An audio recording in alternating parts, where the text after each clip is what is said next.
Welcome to another Brew Day. We are the Northwest Brew Blah. Exactly. Northwest Brewmeisters. I'm Jamie. Steve. Yes. We're a couple guys who like beer. I think you should too. Yes. All right. So what are we doing today? Well, today we're repeating one of our old brews. We're doing the Mount Cream Ale. And do you know why we're doing this, Steve? Because it's yummy. Yes, but there's an even more important reason. Why is that? My wife likes it. It's a good reason. Happy wife, happy life. All right. So, cool. Let me put my glasses on. Wow, I need to clean these. Oh, well. Such trials in which forge ahead. Dun, dun. Here we go. What do we got here? Mount Cream Ale. Cream Ale. All right, so a light straw-colored ale with balanced hop and malt flavors, smooth malt and corn-like aroma, coupled with a crisp lager-like finish. Original gravity 1.042, final gravity 1.10. You know what would be really cool? Is if we got good enough at this that those numbers that I read at the beginning of every broadcast actually meant something to us. Well, I have the tool that would actually mean something. You have an hygrometer? Yeah, I have one of those. It's right over there. Does it work? I don't know how to use it yet. Ever? You have my original hygrometer, but I have another one that was given me by Reed. Ooh. Because when you took all the brewing supply stuff when I was still in California, that hygrometer was in that kit. Took care of the brewing supply stuff for you. The difference. Yes, he took care of my equipment. And I'm still taking care of So it. if you can find the bucket, the original bucket, it was in there. Okay, no, it's all in the house somewhere. I'll just dig it up. And actually, I do know, though that has to do, the gravities, of course, have to do with the amount of sugars dissolved in, and that's why the original gravity is higher than the final gravity, because the yeast eat up all those sugars and that changes things. And so that's one of the ways that you can tell if your beer is the same as the last beer that you brewed. You know, I think these numbers are important, especially for all grain brewers. But since we're still doing extract, I really don't. I'm not too concerned about those numbers at the moment. We'll do all grain one day, though. One day we'll do all grain. One day. We might be old, but we'll do it. Because the malts we're receiving are already extracted. We can't change the the dynamic of the malt, so those numbers aren't really going to help us. Maybe I guess we really wanted to get serious about it. We could focus on those numbers, but we're still just having fun. Yeah. Well, I read a whole thing. We actually did. I think did we do one on? Maybe I just read about it in my free time. Right. But no, I was reading. There was a guy talking about gravities, and he was just like he just keeps corn sugar. He keeps corn sugar on hand, right? And then he tests his gravity, and it's like, okay, that's not good. And he has a whole formula. It's like this much corn sugar into this much water. He got pretty precise with it. Like he's talking like you need to figure out your own brewing system, right? So like for example, I have my studio back in my house, the recording studio, right? And so I have my speakers figured out. Like when I listen to my mixes on my speakers, I know what it'll sound like in my Suburban before I put it into my Suburban or in my kitchen or on various places, right? I just kind of know it's like, all right, in this studio, if I make it sound like this, and when I'm talking about the balance of the bass and all that fun stuff, if I make it sound like this, it's going to sound pretty good. But if I were to go to some other guy's studio, I would have to learn all that. Right. So anyways, the guy that wrote this article, that was the thing that he was talking about. He's like, you got to know yours. Do you have a big, wide brew kettle? Do you have a tall, narrow brew kettle? Because the evaporation rates and things like that will be different. Like if you've ever made a reduction. Have you ever made a reduction? Only in maybe when I'm cooking. Well, that's what I'm talking about. Cooking. I very rarely make reductions. It's a little too snooty for me. I'm kind of a blue-collar guy. Yeah, I don't do it often, but I have done it. So anyways, the trick to reduction is don't try and make a reduction in a narrow saucepan. Right. Make it in a big, wide frying pan. Low, yeah, and then you got lots of surface area. Kind of like carbonating. Wow. Carbonating. It's like everything's interconnected. Like surface area of the bubbles dissolving into the liquid. Right. Isn't that cool? Speaking of carbonation, we're going to talk about that, but a little later into the process. Yes, a little later. Not right now. Because right now, we need to read the rest of this. Okay, so ABV, 4.2%, so not a real kick in the head here. That's fine though. Yes, because I've been drinking our last cream ale, actually, at home. You can easily put down a gallon a night, and you're fine. I might not drive, but you're fine. You're still fine. You'll be fine. Ever watch The Critical Drinker? You should, he's funny. All right, and IBU 18. So yeah, not hoppy. Not hoppy. Which is, I think, one of the reasons that my wife likes it. She's not a hoppy beer person. All right. Speaking of, did you bring a growler? I suck. That's all right. Because you could take some of this home. This is a stout we made. It's not completely carbonated yet, but it's definitely in a drinkable state. This is low ABV, and it's not hoppy either. It's pretty malty. Very malty. It's good. It has a nice body. It doesn't have a weird flavor. Like, what I mean by weird, sometimes with the homebrew, I tend to detect this after flavor, but I don't taste it on this one. So I think we did pretty good. We do pretty good every time, but I think we did even better this time. We have definitely not been disappointed in any of our beers. Mm-mm. We're not very critical people, I think. No. We probably wouldn't be good beer testers. Is it good? It's good. It's good. How about this one? It's good too. They're all good. They're all good. Is it beer? Yes, then it's good. 5 stars to all of them, except for that lousy ginger beer. I hate ginger beer. Have you ever had ginger beer? I don't remember if I have or not. I had one, and it might have been because we did have that one shock top chocolate thing. That's right. That's right. Oh, this stuff was horrible. It was like drinking a chocolate chip cookie. Yeah, it was too not sweet. good. It was way too sweet. Kind of like that double bock. Although sometimes sweet beers are cool. The wine world, they like to talk about their pairings and you're eating chicken, and so we need to put a white wine in this. Is Chardonnay white? By the way, is it For the most part. all the time? I don't know. It's like perfume in a bottle. You know? I don't know anything about wine. Regardless, and without the English accent, I shouldn't do an English accent when I'm thinking about snooty people because I have English friends and they are not snooty at all. Although when they talk, they could pretend to be snooty easily because they have the accent. It's just, I don't know. Why? Why do we do that in America? I don't know. Snooty equals English accent. Meanwhile, the rest of the world, what do they do when they do the American accent? I really don't want to do that on camera. Okay. Where was I? Oh, Ingredients. Pairing ingredients. I know, I'm sidebarring, but hey, come on.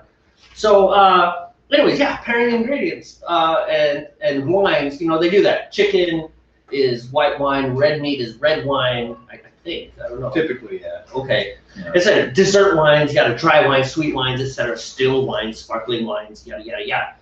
Anyways, sweet beers like that double bock that we had the other day. My wife had the carrot cake for her birthday, and it was like porridge frosting. It's like sugar overload. Oh my goodness, did that beer go good with it? Oh, jeez. I drank the whole bottle. Definitely could not drive. Yeah, it was very sweet. It was too sweet for my taste. It was too sweet to drink like we're doing now. We're just sipping beers and talking on camera and about to brew beer. It wasn't good like that, I agree. But when you mixed it with the carrot cake, good stuff. All right, so we'll continue. So IBU is 18, so not strong, not hoppy at all. Kit inventory.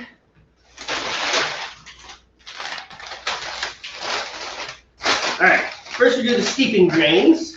This has 3/4 pound of honey malt and 1/4 pound of crystal 10L. Already prepackaged for us in our muslin sack, as you can see here. I gotta admit, buying kits is kind of nice. There's so much work that you don't have to do. Yeah. Oh, you want to tie that on there? We might tie that on there. I'll hold this one and get it. I'll hold this little new tie on there. And then we'll tie one off. Well, kind of. Isn't it tie one on? Yeah, I believe it is. Okay, so I'm gonna lose my beer card for a while. We can't tie one on too much. All right, go ahead.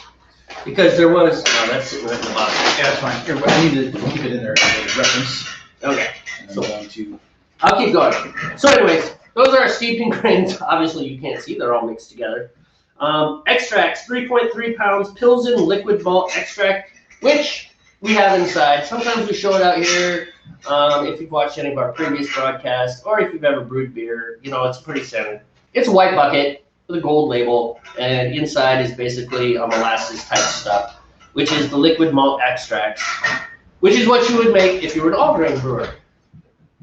Got it? Need help? There we go. I think we're good now. I was trying to minimize the little fuzzies that end up in the boiling kettle. I think we'll be good. Can we just roll it? Yeah, I'm just There you go. Perfect. Right there. Because you just don't want it sitting on the bottom. Okay, 1 pound rice syrup solids and 1 pound dextrose. Rice syrup solids. So is that powder? Is that liquid? Or No, it's powder. Okay, cool. Solids, not Yeah. liquids. It's solid. Yeah, solids, not liquids. And then here is our corn sugar dextrose. All right, So sweet. these are what's gonna really get the yeast chomping away. Okay, hops. Do you have the hops out here? Oh, they're in the refrigerator. It's cold enough out here that we could have them out here. Can't quite see my breath, but it's close. Well, they're the typical Yeah, they're just in a prepackaged so it's not and like- sealed up. So I can't really show you the hop pellets themselves. But they're both Liberty hops. So they're both the same kind of hop. The only difference is the time that we put them in. We put the first one in right at 60 minutes, like just as we begin our boil. And then the last one we put in at 1 minute because, yeah, that's when we put it in. And the yeast is first choice Y yeast, 2112 California lager. 58 to 68 degrees temperature range. That's where it likes to brew at. Bottling primer, we don't do bottling yet. And actually, we're going to talk about what we do instead later on, the whole kegging thing. But we are thinking about doing bottling, and this was we could sidebar here. Well, let's sidebar later after we get the. Let's get the water in the inside bar. Okay, so so that's the question. So this is one that we always discuss. Are we going to go cold to hot, or are we going to start it hot? Let's just go cold to hot. Okay. Let's just cold steep it like we always do. Cool. You leave that in there. True. All right, go ahead, dump the water, man. I know that one time Have we we. bought an aim and flame yet? No, I forgot about that again. It's not all you, man. there's 2 people in this process. I could buy one. I have one at home. I could bring it, except my wife would lecture me about bringing it back, which I probably wouldn't. I'd leave it here, and then I'd get in trouble. So we're doing something a little different this time. We're using just good old tap water from my house. This is kind of an experimental brew in a sense, because typically we buy like spring water, Or purified or water. purified water. But we're gonna try this with just good old fashioned tap water. Because other people I've talked to said the tap water here is fine, and Including one of the commercial craft breweries right here in town. yeah, so I was just talking with we them. feel the other day. incredible. Yeah, so we'll see what happens. We'll start with our usual 3 gallons. I definitely would not do it with my house water, though. Well, like you mentioned, since you're Well, I'm on a well. you're outside the city limit on a well, your water reach is pretty Oh, it's hard, very right? hard. You can taste it. You can taste the iron in it. yeah. Like if you come right out the sink, especially if it's warm. Ugh. Yeah, you don't want to drink just a glass of warm water in my house. Not as bad as Eastern Montana. You ever live in Eastern Montana? If you have not, Never. We're from El Paso.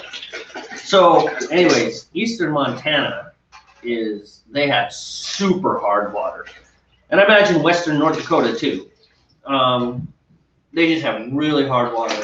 Like if you fill a bathtub, it looks like a bathtub full of urine. Jeez. That's how hard the water is. It's not. It's just water, but it's Lots like of sulfur in there too. lots of iron, and it's actually half rust. It's kind of oxidized iron, so it's kind of a Right. rusty color. And yeah, it is just that. All right, go ahead and put that on the ground.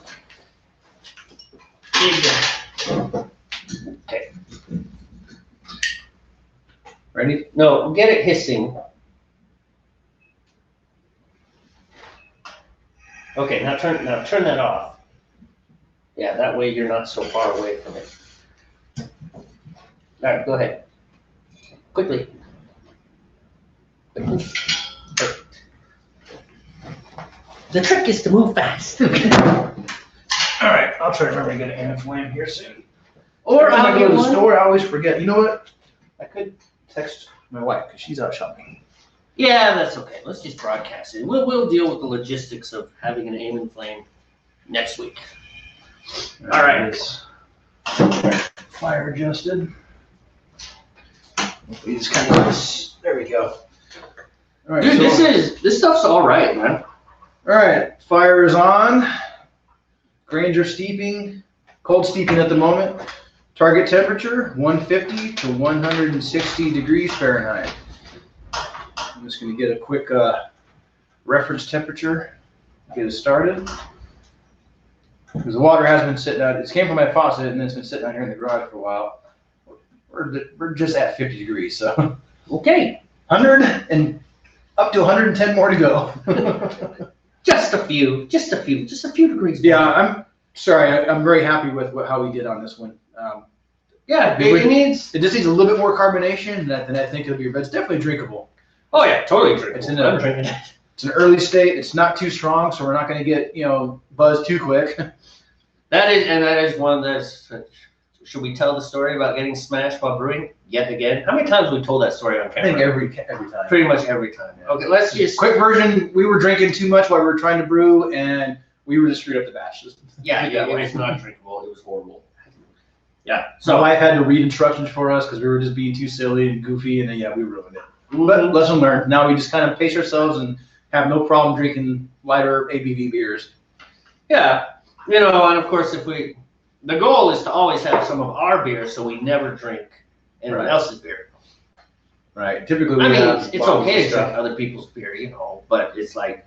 What was interesting about this whole weekend? I didn't buy any beer this weekend. You didn't? No, I didn't need to, because we drink cream ale at your house. That's right. That we made, and then tonight we're drinking our stout that we made. I didn't have to buy any beer this weekend. Bounty Hunter. Sweet. Finally, we have a return on investment. That only took a little while. I know, right? All right, so. Okay, so. What else we got going on there? Well, as you've mentioned before, and you've mentioned it, and I totally agree with you, these are all they're kind of cut and paste instructions, almost. The only thing that really changes is the time that you add the hop pack. Put your hops in, yeah. And that's the other thing we really need to do. Like I said, I would like to do it next time, because I think we got a plan. I don't know about splitting it in half, but we need to do 2 batches. Just do 2 batches? We need to get everything is measured for exactly 5 gallons, and I just don't want to mess with the recipe that way. You know what I mean? I'm down with it. The thing is, we need to go get another recipe then, because I only have one of the Irish Reds that we're going to do. Well, that's not. Oh, okay. So maybe not next time. Maybe the time after, because the Irish Red we've never had. We should do it with something that we've made already and we were successful with. Like this was good. We should do. Apparently the stout's successful. So stout is successful. We could do it with the Kolsch. The Kolsch is the first one we did. It's the first one we ever did. Yeah. So we could grab 2 recipes of that, and then we'll change something. Sure. Right? And so this one's going to be interesting because we're changing something here because we're using tap water instead of purified water. And so who knows what this is going to taste like. I'm sure it's going to taste okay because, your buddy does it. And like I said, the brewery, they sell their beer. Right. He said they use tap water in their town. The town water. I've heard a lot of people say they use tap water, and water is one of those big discussion points in the homebrew world from what I've seen.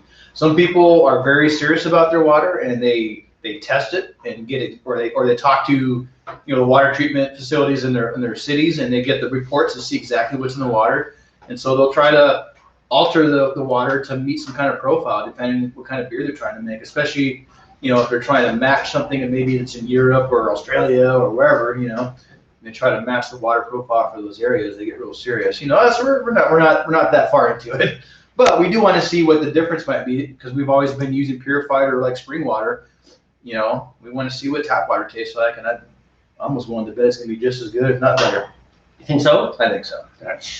So we'll find out, and we'll let you know too as well after we get this one finished. It's gonna be a couple months before this one's drinkable, probably. But maybe a couple months. I think my problem is. But just we have so much stuff in line, though. Well, yeah, we do have a lot of beers to get through. I've only got. Well, you've got an empty keg now, don't you?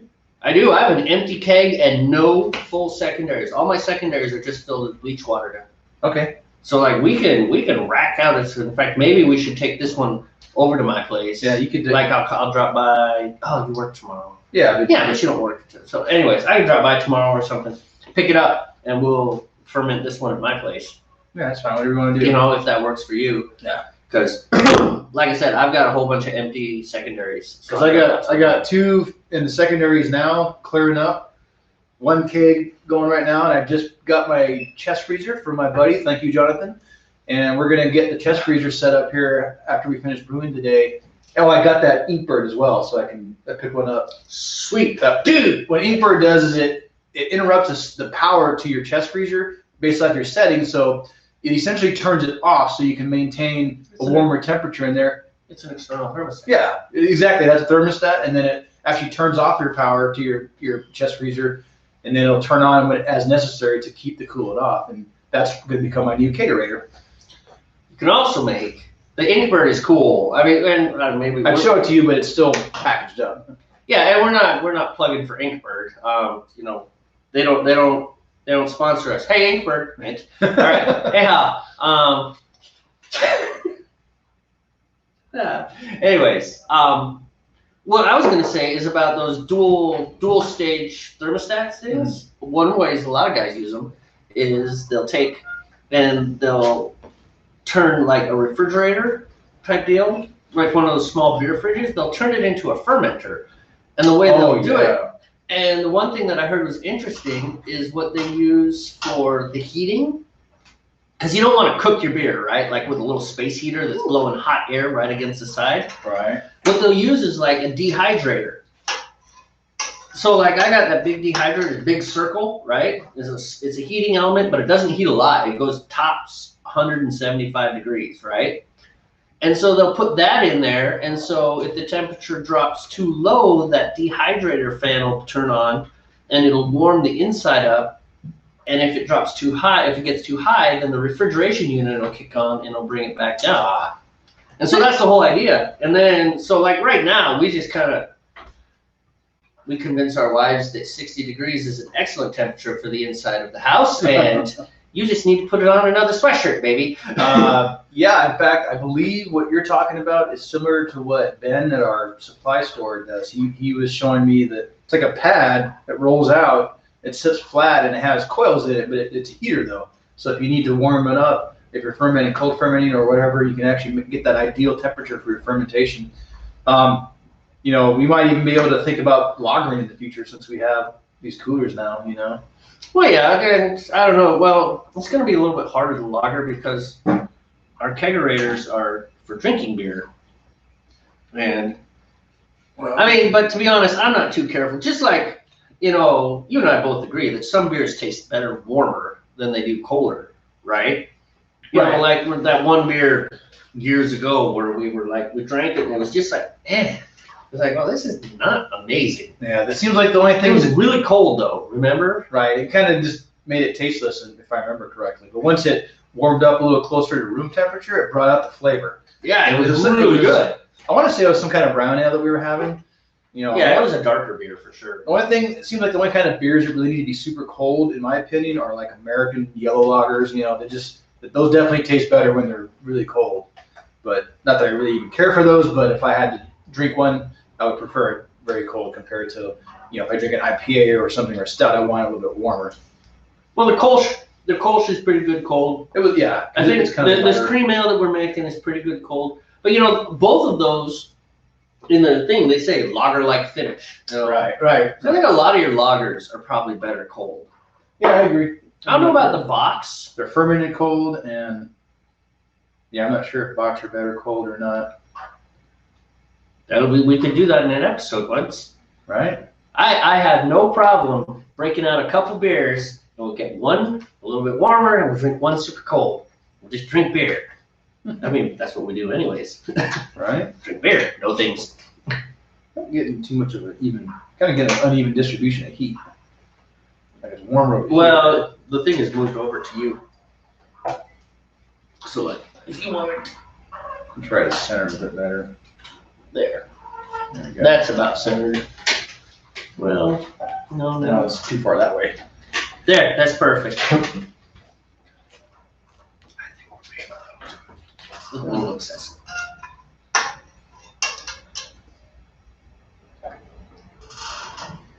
We are at 100 degrees, so about 50 to 60 more to go. And then we'll start timing. We'll time the steep. We'll do a 30-minute steep, doing our best to maintain temperature. Let me get my timer set up. So we start with 3 gallons, like the instructions said. This says steep the bag of grains between 150 to 160 for 30 minutes. After 30 minutes, remove the grain bag, discard, do not squeeze. I think this has something to do with tea bag philosophy. We're not sure. And I have our bowl of catching. So we don't get sticky malt all over your garage floor. Yeah, I would appreciate that. I mean, you already have sticky beer all over your floor over there. I'm sorry, don't get mad again. I had a slight faucet malfunction. Well, I totally appreciate how frustrating that was. Remember when I first hooked up that one and none of it was tight? Oh. I didn't think every single seal was loose, beer going everywhere. That would be a little infuriating. I was mad. I was not happy. All right. So I get it. All right, so add all extracts to the kettle. So we put all the sugars in all at the same time. Make sure everything is dissolved. We usually take it off and put it on the floor just so we don't scorch any of our sugars or anything. Right. You now have wort. Thank you very much. We know this, but not everybody. I guess this is written for the beginner, which we're an advanced beginner set. Yeah. All right. Bring your wort to a boil. Watch carefully for a boil over. Add hot packet 1. Set time for 60 minutes. 1 minute remaining. Add hot packet 2. After an hour, remove it, cover with the lid, and cool as quickly as possible. And we discussed in the last broadcast why it's so important to cool quickly. Because if you don't cool it fast enough, it just keeps processing. Yes, the things that it does. So and it'll actually change the flavor of your beer. Yes. So cool as quickly as possible, and then once we're cool, then we add cold water to the primary fermenter. Which I have 3 gallons of water that's been chilling in the fridge. Sweet. A few hours ago. Better than in the freezer, which is the way I did it, and then. Yeah. Whoops. Only one of them was kind of frozen. We managed to get all of the water out. Transfer rack beer, so yeah. So then we top it off, and then we aim for 65 to 72 degrees, and once again, we learned over the course of we've learned a lot. Mm-hmm. Like, not so much just like what should be happening, but why these things are happening. And that's key to this. You don't have to be a chemistry expert, but at least you should know why some of these things are happening, so you know where to adjust as needed. Right. So, anyways, yeah. So, if you add your yeast too hot, if your wort is too warm, because it's not really going to be hot, but if it's too warm and you add your yeast, if it's excessively warm, you can kill your yeast, and that's no good. But even if it's excessively warm, then your yeast can react in wrong ways. Some of the yeast cells can actually pop, and they release.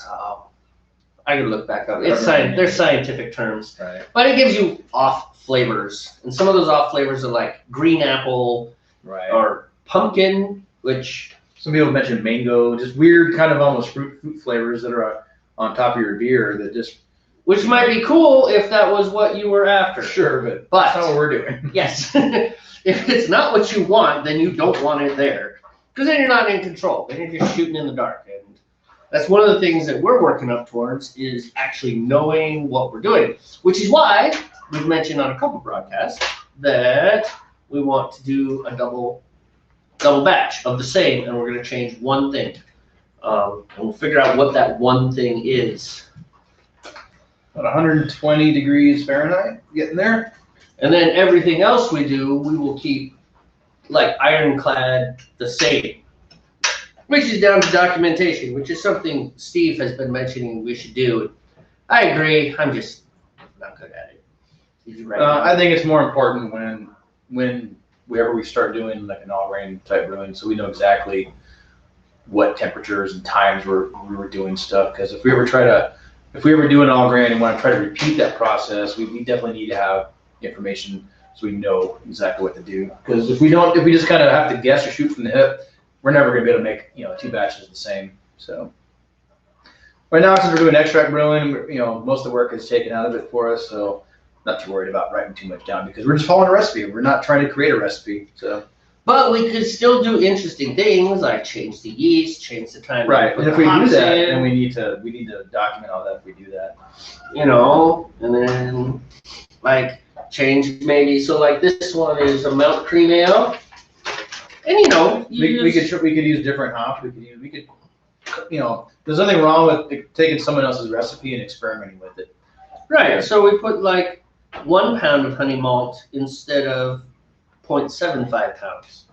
Right. I don't know if a quarter pound would be a big difference. I don't know either, but I think things that are going to affect the beer more as far as flavor are the hop schedule and, you know, the malt extracts in our case. Yeah, well, so you're talking about the sugars, the Right. actual extracts and stuff. I agree. I mean, the specialty grains are obviously going to affect it as well, but we're not really changing the specialty grains because it's prepackaged for us. But if we change the hop schedule, we can make it more hoppy by pitching the second hops, you know, closer to the end of the boil. You know, or we can wait and not pitch the first batch of hops until maybe 45, you know, to 15 minutes into the boil, you know, 45 minutes remaining type thing. Right. There's just so many things we can do. It's, you know, so it's variable. See, this one is hard though because this is not a real hoppy beer. No. So like moving the hop schedule on this one, I mean, it's not a real hoppy beer, but even then, even though it's not, the last hop is added with only 1 minute of boil time left. So we could even get another type of hops to add to it as well. Maybe this is do three, you know, sets of hops on the schedule there instead of just 2, and really mess with it. You know what I mean? Yeah. So we should check out. Oh, you know what? We can do that. We can do that online because they have. Where's my? There's this thing. Let's go to the site and check out. Let's check out the recipe for the Kolsch.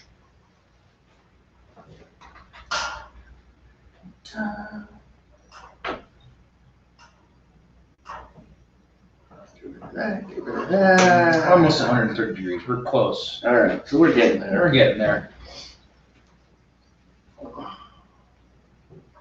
We just broke 130, so we're good. Oops.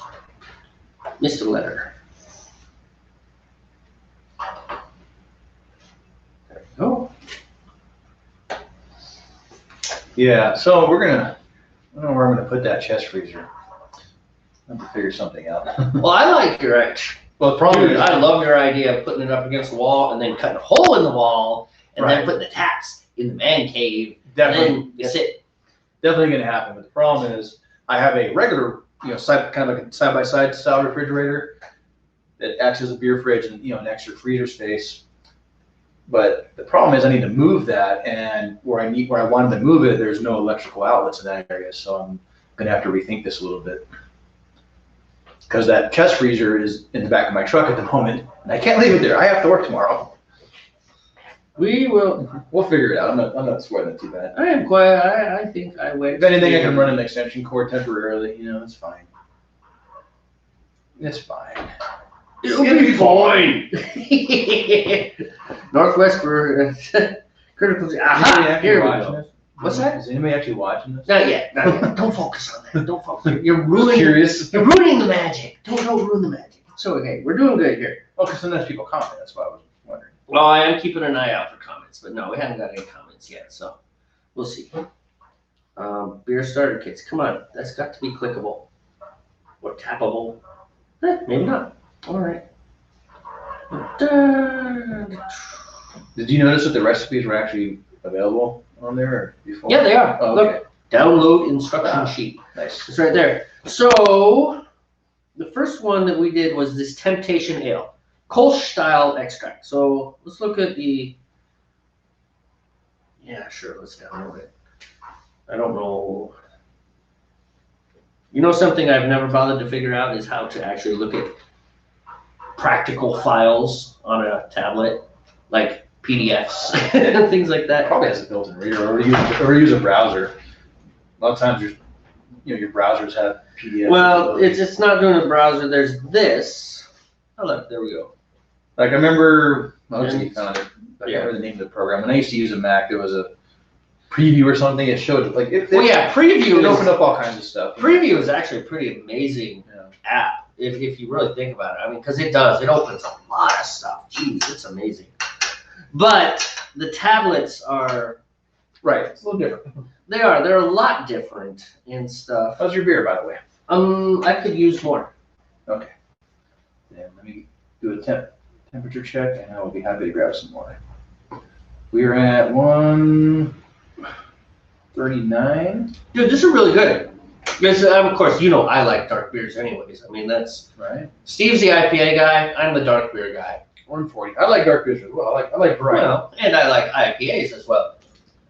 All right, let me go top this off. I'm just mentioning that, you know, IPAs were really your thing for a while. And, Oh, yeah. and there's nothing wrong with that. So, if we do the Temptation Ale, it's a little bit more hoppy, but not a lot. IBU 21. So still not a real kick in the head. You know what we should try and do with it? Just for fun? What's that? So it's like a Kolsch, right? I like your idea. I like the idea of adding a hop. Let's look up some hops. Sounds good. So like the Temptation Ale, hop 1 is Liberty, which is what we're using right now, right? Yeah, that's an American hop, you know. Right. Like your two main American hops are Liberty and Centennial. Okay, so hop 2 for the Temptation. So for this beer, it's Liberty and Liberty. 1 at 60 minutes and 1 with 1 minute remaining. Thank you, sir. You're welcome. Oh, I'm gonna fall out of this chair if I'm not careful. Okay, here we go. That was quite a twist.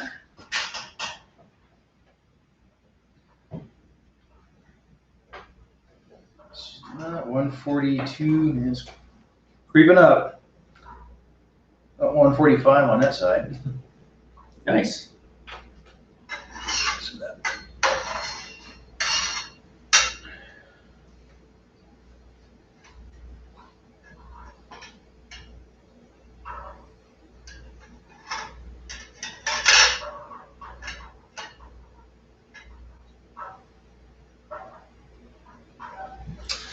Okay, this thing is falling. You stay. There we go.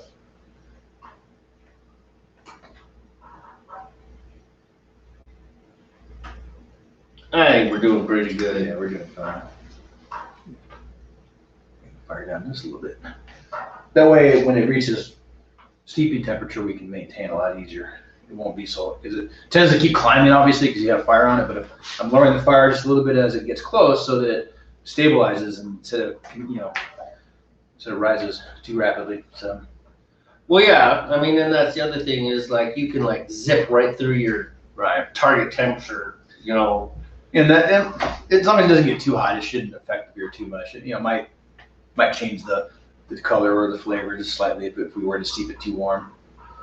So here's what I'm thinking. So all right. So this is for the Temptation Ale, the Kolsch style ale that we did, which says a very pale to light gold, delicately balanced Kolsch style with hints of flavor, aroma, hops, and fruitiness that finishes dry to slightly sweet. So we'd made this one before, we liked it, and it was very popular with all the beer drinkers in our households.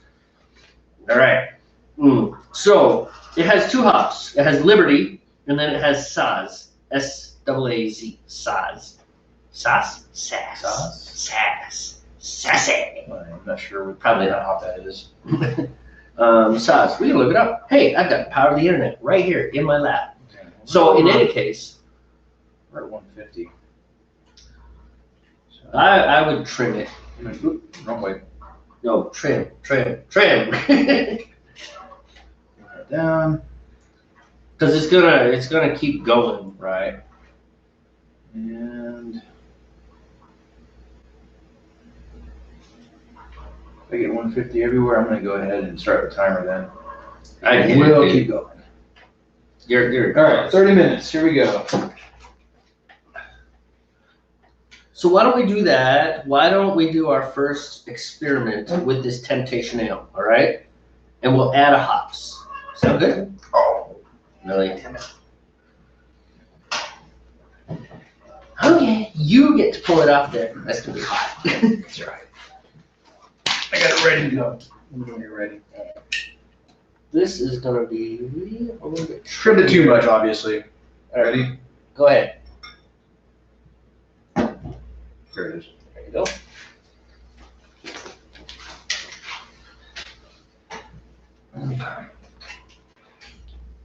That's pretty close. All right. Continue now. What was I doing? I was reading that. We're looking up the other recipe to see if we can kind of bash recipes maybe. Right. So kit bashing and. Yeah. So anyway, so we got the 2 hops. So here's what I'm thinking. What we should try. Let's see. Let's go back to the interwebs. I've heard of another hops called Citroen. Oh. Maybe that's what we'll do on a future episode is look up all the different kinds of hops and, just get some summary information about it and, talk to everybody about it. So we'll educate ourselves. We'll hopefully educate someone out there and, we'll see what's going on. But we will know what to expect from if we use a different hop. Not Citroen, sorry. Citra hops. We got list. Oh, look, Wikipedia has a list of hop varieties. Nice. Yeah, Citroen is a French car company. Wow. My mistake. All right, Citra hops. Well, let's just go right here. So we are on Craft Beer Academy. Craft Beer Academy. Sweet. All right. Oh, I don't want to sign up. All right, so here's what it says. The Citra hop is a high alpha acid hop with a strong yet smooth floral and citrus aroma and flavor. It's a fairly new hop variety which has recently caught on and become as popular as it is intense in both aroma and flavor. Citra hops have recently been used in single hop beers with more frequency. This is due to its intense flavor profile that balances it with a smooth taste. The Citra hop fits into the idea of American pale ales and IPAs, as it gives a strong hop kick while allowing a solid flavor profile to come out. I wonder if that's what kind of gives some of those summer style IPAs, citrusy, kind of a grapefruity flavor, you know what I mean? You get some of those. Well, yeah, I think that because it says it's got citrus aroma and flavor, and I like that's along with dark beers. I like citrus beers. Like I have no problem squeezing the orange into my Blue Moon, none whatsoever. Just throw that orange, throw the lime into the what's the lime one? Isn't that Corona? Yes. I think some people use lime. No, actually, lime is for Tecate. Lemon is for Corona, if I remember right. There are no rules. You're right, there are no rules. Some citrus wedge of fruit, shove it down in the bottle. It tastes great. I love it. I'm down with this. This is not something that bothers me at all. All right, so anyhow. So beers like Three Floyds, Zombie Dust, and Victory Headwaters are great examples of Citra hop usage. Zombie Dust. While Sierra Nevada Torpedo show very little of this taste or aroma. Yeah, Sierra Nevada's Torpedo is good. I drink a lot of it, but it is not citrusy at all. It is more of a, in my opinion, more of a quintessential IPA. Pretty hoppy. Smells, it has a nice hoppy aroma to it. And we are maintaining great temperature. Perfect.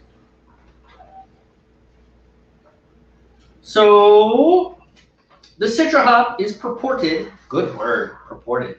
I like that. All right. To include parentage of Holler Tower, American Tetnanger, and East Kent Goldings. It is this combination that gives us the intensely citrus-filled Citra hop. Because of its high usage, as of late, the Citra hop has been labeled as a hype hop. Okay. That's horrible. That is horrible. I think that these people invented that. Maybe. They might that have. Is being used just to say it is being used. Okay, I get that. Yeah. It's like, oh, we use Citra hops too. Oh, you must be cool too. You're one of the cool kids. You use Citra hops. How much Citra hops do you use? 1 leaf? 1 pod. That's it. No, just 1 leaf. Not even a whole pellet, just a leaf.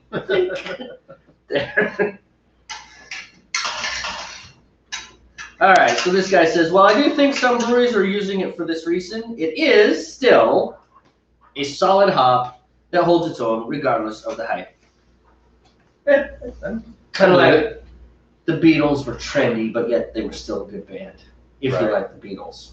Not a huge Beatles fan, but whatever. I don't dislike them, just never got into them. Okay, I don't like them. So, yeah, no. Yes. No. Way before my time. So. I just alienated the entire UK audience we might have had at one point in our lives. Sorry. They're gone. Sorry. But I love Iron Maiden. You're British. Are they? Yeah. I didn't know that. Where have you been, man? You never tell me these things. Well, you do tell me these things. Okay, so that's a lie. You tell me all about your development. Iron Maiden's British. Did not know I that. think one of the members. I don't know how I managed to not know that, but I'm pretty sure I didn't. But they originated, in England. Probably because we talk about Megadeth more than Iron Maiden. Possibly, yeah. But that's all right though. We bounce around. Megadeth, Iron Maiden, they're like in my top three.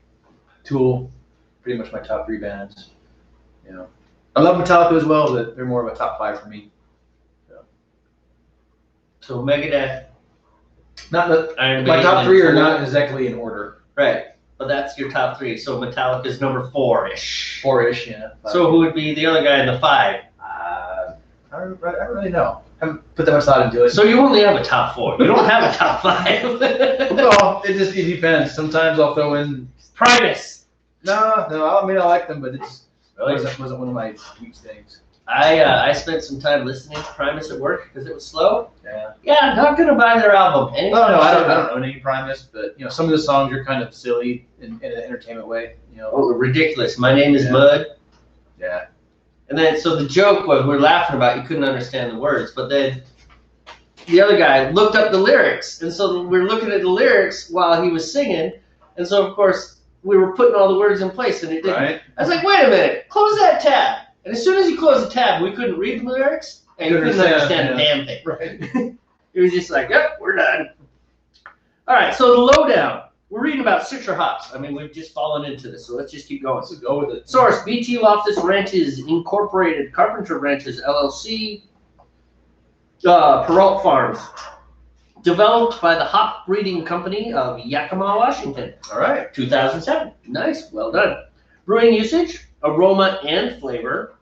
Aroma, citrus, peach, lychee fruit. What is a lychee fruit? I've seen them, but I really don't know what it is or where it comes from. Should we buy one day and eat it? Maybe. We should know what we're... Tropical fruits come out of aroma. All right. Flavor. We'll paraphrase. Yes. Often the same as aroma, with some added bitterness that is not detected on aroma. Alpha acids, 11 to 13%. Beta acids, 3.5 to 4.5%. Possible substitutions, none. You use this or you use nothing. It is the hop. All right. Beer styles, American Pale Ale, American IPA, and Imperial IPA. Imperial is a great word. Pretty much anything, we've decided that if it's Imperial, we like it even more than if it's like regular. So there's IPA, we like them. Imperial IPA, we really like more. Even more, yes. Sierra Nevada Torpedo, Three Floyds Brewing Zombie Dust, Victoria Headwaters Pale Ale, and Troig's Perpetual IPA. So it's kind of an IPA thing. Yeah, it makes sense because a lot of IPAs just tend to have that citrus flavor just fits with it. So I'm just thinking, I like citrus beers. Of course, Wendy won't like this one. She doesn't like citrus beers.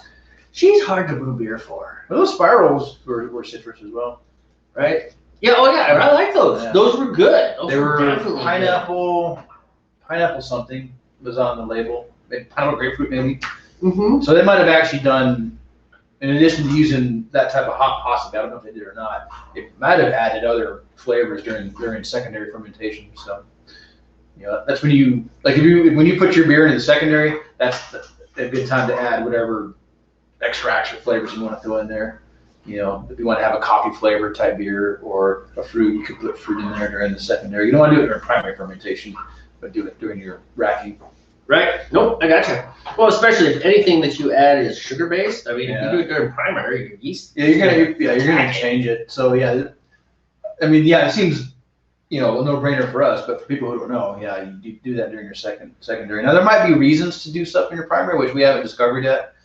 But I've heard of people trying to make a winter style ale, like during secondary, they'll put raisins or something in there, or nuts, whatever, just try to give that raisin nut flavor. Because winter ales tend to have a nuttier flavor, I think. I also noticed they're spicy. Yeah, they always say that. They might even have cinnamon in them. You know who knows? Spice. Or nutmeg or something. Spicy winter ale. Yeah. Like, is this like picante sauce spicy or tapatio? What kind of spicy? What spice is this? What spice is this? So what I'm thinking here is we've got 2 hops in this one, right? 60 minutes, 10 minutes. What if we throw some Citra in at 30 minutes? Just one like ounce or something? Yeah, just 1 ounce. See what happens? Just grab a packet and chuck it in there and see what happens. Let's do that. We'll log the temperature. We'll log the time left on the boil, and then we'll and so start experimenting. Man. So we'll have to do a double batch. I mean, that would be easy. We could do this. We don't even have to do a double batch. We could just do it. Why do a double batch? Because we won't know how it tastes different. Oh, well. Okay, I guess that makes sense then. Oh, but we already have the red ale. But, well, yeah, we can do this the following brew day. How's that? Yeah, so it's not in 2 weeks. So in a month. Pretty much a month from now. We'll do Plus, it'll give us a chance to really kind of deep dive into some of the chemistry so that we'll be prepared for the changes, you know? So we'll have some context, like, okay, because we did this, I detect blah, X, Y, Z, maybe. Right. You know what I mean? So what do you think? You think it'll work? Oh, yeah. So 1 month from now, we'll do the double batch experimentation. Well, that's what I really think. We need to have it. We need to be able to pour, a few ounces of the control and a few ounces of the experiment and taste them and just say, all right, okay, so this is the control. It tastes like it was. It's like cream ale. This tastes like, this was bad. That was a bad idea. That's the only problem. That's the only risk you run when you experiment is you can come out with a bad batch and it might taste like crap, you know. I gotta admit, I don't think that'll happen. I think it'd be weird. Well, like we screwed up what was that? That IPA? Whatever it was. But we would still drink it. It was still tasty. It just wasn't an IPA. Right. As per you, and you were right. It didn't fit any of the wickets. It's like India Pale Ale. This is not. But the problem is, I don't know what we did differently though. I don't remember what happened. Yeah, it's because we don't log things. Oh, that was the one that we didn't cool quickly. We just let it chill. It was just sitting in the snow, which you thought would cool it quickly, but boy, did it not. It didn't do anything. Yeah, it actually didn't help it. So that's right. We let it over processed, I guess, if that's the right term for it.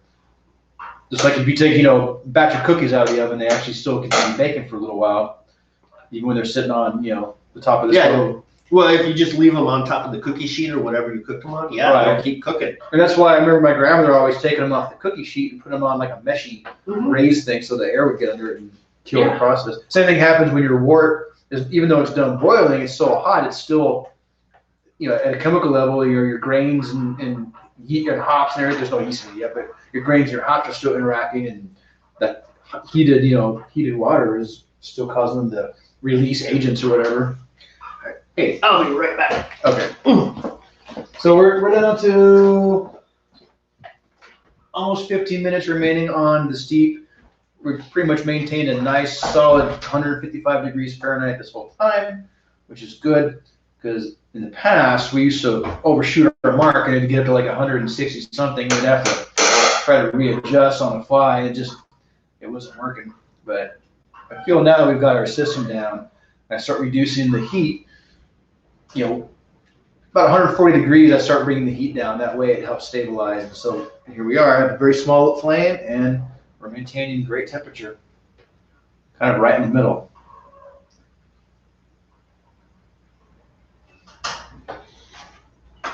We do have a 10-degree variance in there, so we can plus or minus a little bit. I think I have a ghost in my head. So it's very windy outside. If you can't hear it, my garage door keeps opening.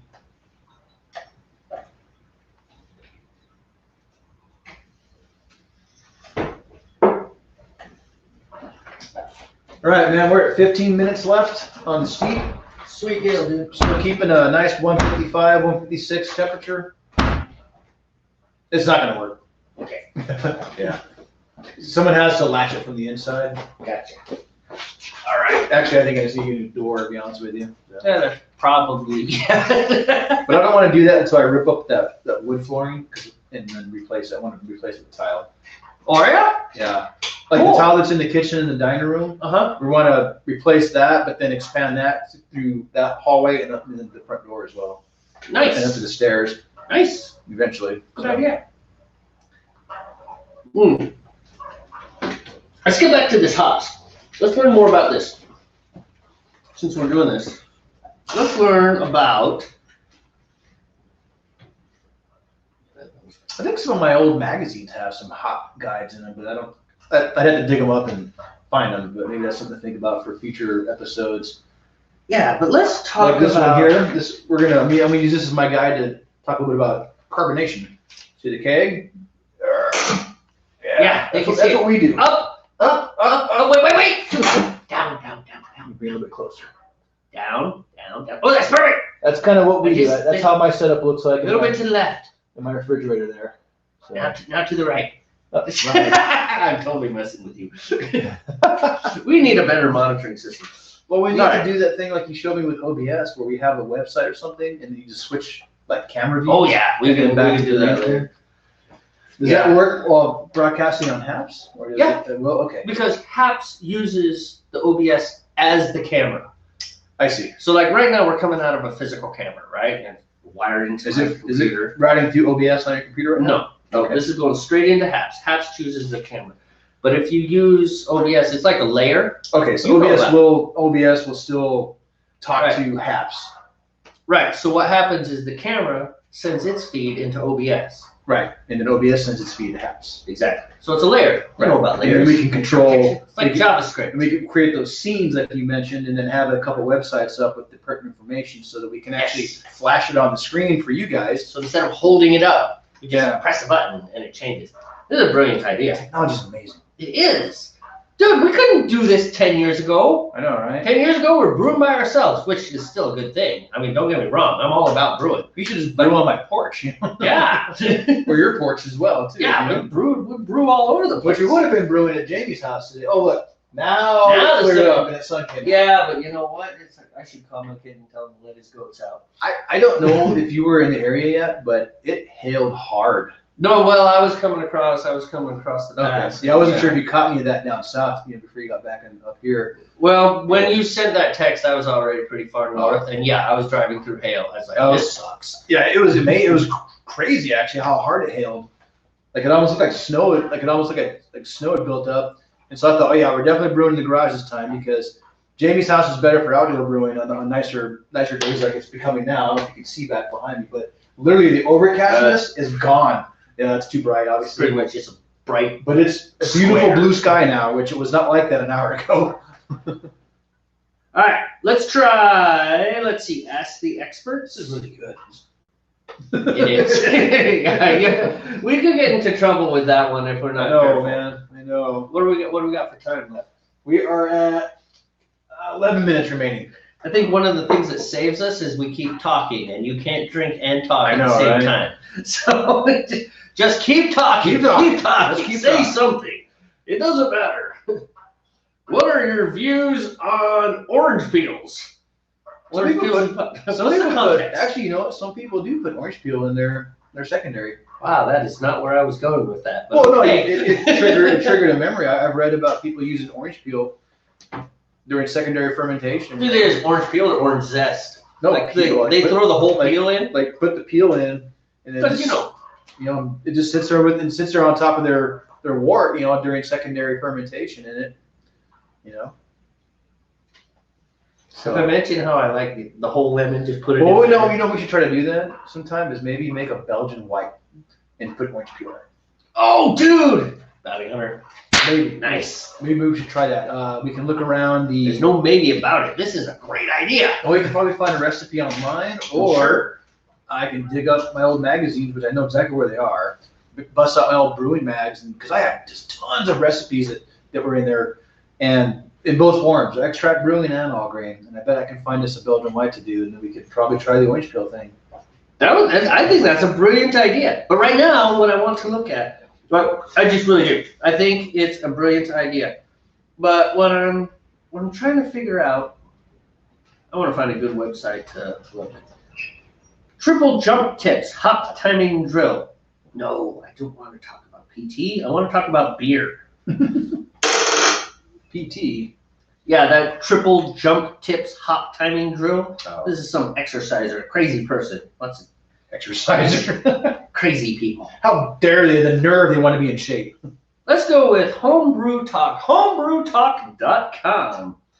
Oh, this is a thread. All right, so, well, let's check it out. You never know. Sometimes you learn cool things on forums. Yeah. One that's been around for a long time, like probably close to 20 years, if not longer, is one called northernbrewer.com. They were like, oh, it's just on them. Oh, okay. Yeah, they've been around for years. I remember browsing their forums in like 2005 era, you know. So apparently whoever runs this website has hooked into the lingerie business. Cup. Boobs deserve better. All right. Is that what it actually says? Yes, look, it's an ad. It's a commercial. See, we could show you that, but we don't have the software set up. Yeah. It's just bras. You know what? You know what's funny though? The person who's running this blog probably has no idea that these actual ads are popping up because it's just placeholders. Yeah. And whoever they're affiliated with pumps the ads to it. You know what I mean? Yeah, I guess so. So we're seeing our ads and we're seeing ads actually pumped to that blog or whatever that is in real time. Very likely, you know. Wow, that's a picture we probably should not show on our show. Probably not. I think that Homebrew Talk might need to reconsider who advertises. Possibly. I mean, it's attractive, but it's inappropriate. I think I heard my doorbell ring. Really? I know. All right, well, tell you what. You go check into that, and I'm going to do this. What are the pros and cons for different timing of hop additions? For example, in a single hop IPA, what's the difference, flavor-wise, between having one early hop addition to achieve the bulk of your IBUs, and then adding the rest of the hops at the end of the boil, or spacing out the hops evenly over the course of the boil? This is assuming the IBUs work out the same either way. All right. Sorry about that, everybody. There was a person at my door. It was a small blonde child. Small blonde child. Yeah, I know who that is. Yeah, she's looking for my daughter's friend. My children are here right now. Her girlfriend came over looking for her. She is a nice girl. She's a nice girl, yeah. I told her that she can go grab her after they get back. Okay, I'm only asking because I just brewed a IPA last night and I had an overly complex hop schedule with 7 ounces of hops. Wow. Over like 5 additions. Anyway, I'm pretty new to brewing hoppy beers, so any discussion of hop addition timing would be helpful. Early additions add mostly to the bitterness, late mostly to aroma. After halfway through, it adds to flavor and aroma and a little to bitterness. So we're talking about the timing of when you throw the hops. Right. How much of it gets to essentially boil into the wort, you know. And this is one of the fun things. Altering the timing will change the bitterness, flavor, and aroma. I keep things a bit on the simple side, usually a 60-minute addition, so right at the beginning, and a couple in the last 15 minutes. Experimentation is what I really enjoy. That's what we're going to start doing. All right, I agree. Just keep pretty good records. That's what you keep suggesting. Oh. So that if you hit on something great, you can do close to the same again. Right. Okay, additions are all documented, yada, yada, yada. I'm not worried about your additions. I want to know what happens. Okay. So these guys are, all right, let's go ahead and leave this site. How do I do that? Not like that. By the way, we're at about 5 minutes left on this part, and then we can take it off the fire and get our malts, which I'll go grab the malts. All right.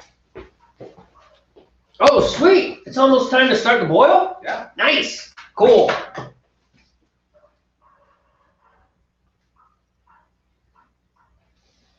All right. Ask the efforts, dry hop timing. All right, you know what? I'm going to just go ahead and take a minute here. We're going to do something. Not here. Ladle. That's a good idea because I don't like getting burned when we. No, I don't blame you there. Yeah. All right. Okay. You know what? Here. I'm just gonna get everything up in here. Did you bring your knife with you by chance? Yeah, I did. Yeah, We're gonna need it. I'm a pocket knife guy, so. Right there. What I'm gonna do is get this ready. Go ahead and peel now.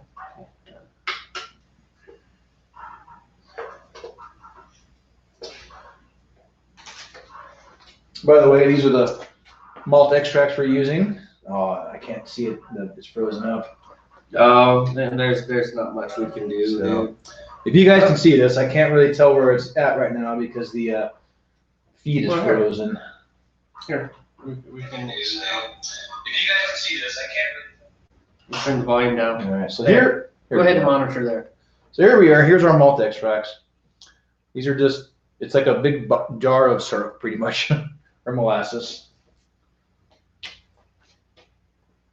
But I'm going to go ahead and get it peeled and ready. So all we have to do is pour. We have 3 minutes left. Oh. Holy crap. Those are really good subtitles. It must mean that you speak very well. Oh, it's actually. Yeah, it's throwing subtitles out and it's like catching all the words. Well, good. That's what I want. I think speaking well helps. It probably does. With many things. I'm trying to, not gonna lie, I'm trying to share this. Oh, I get it.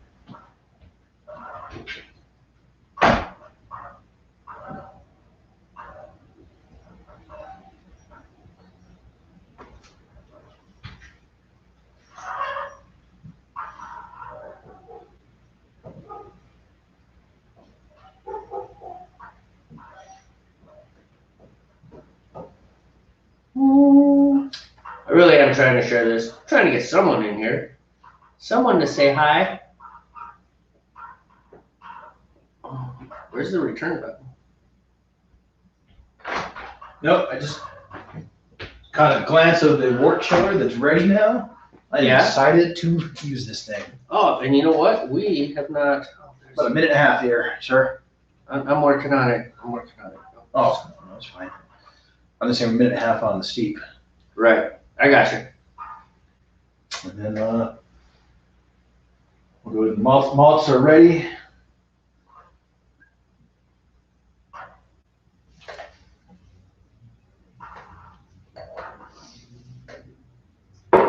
I'm just gonna let the fire burn while we get our stuff in there. That'll work. I mean, because it's not. No, it's so low that it's not going to use too much of our gas up.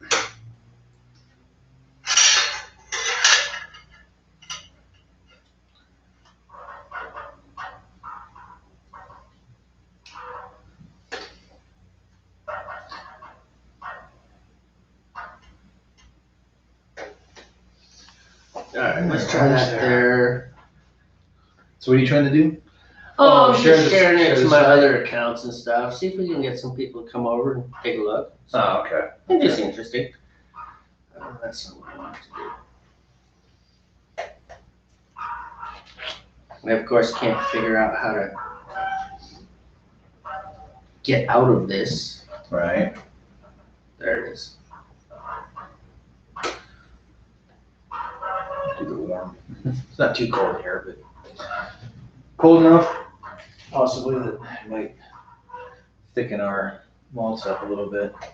It's right though, we have 10 seconds. It's all right.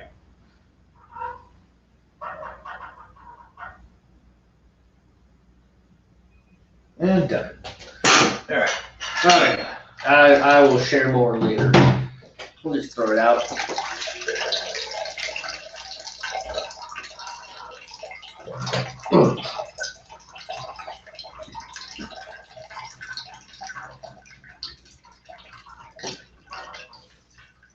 The thing is, Jamie Aston has a lot more followers than Northwest Brewmeisters does.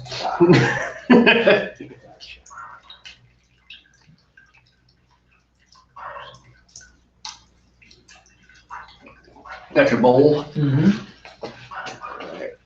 Have you want? Grab this. So it's just one jug of liquids, huh? Right, because we have dry malt extracts. Right. Gotcha. I think that's good, dude. Give this thing a time.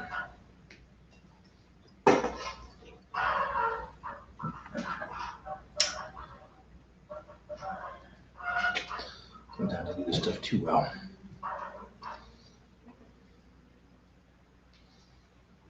Okay.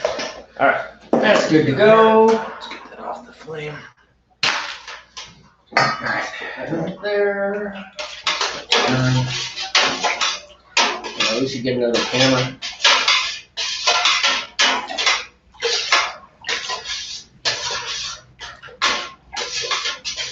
Then we could actually show this part. All right.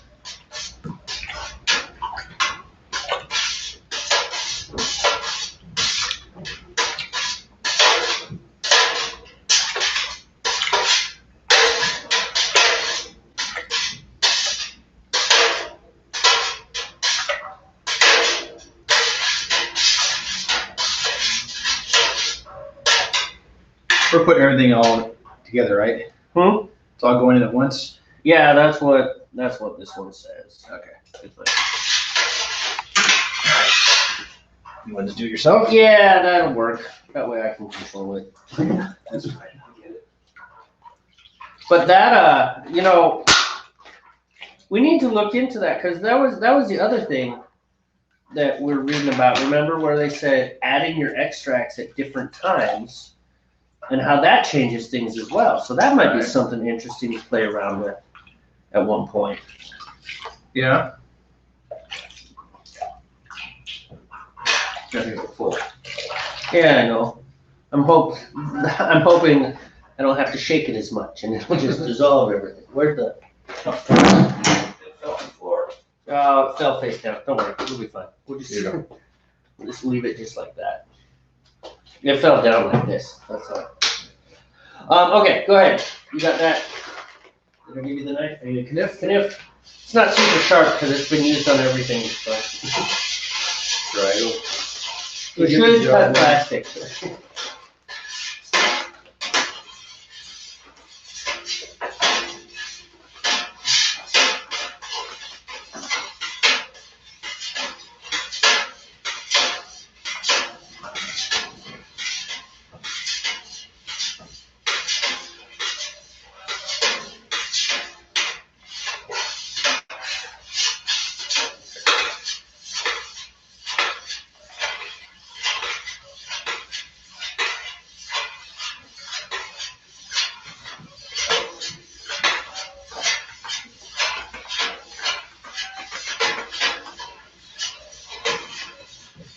So I looked up the term adjunct the other day.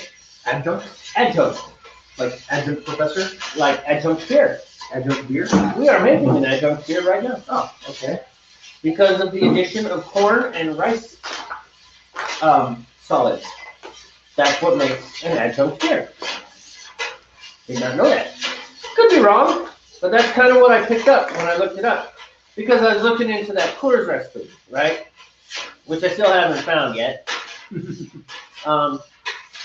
But they describe Coors as an adjunct beer. I'm like, what the heck is an adjunct beer? You know, it's a Pilsner. It's right? And I'm trying to, it's like, what is an adjunct beer? And so I looked it up, and it said an adjunct beer is a beer that uses the addition of, yeah, here, go ahead. Uses the addition of corn or rice, along with the barley and the other grains. Oh. Yeah. Gonna have to add a little more. Might give it a swirly swish. Mm-hmm.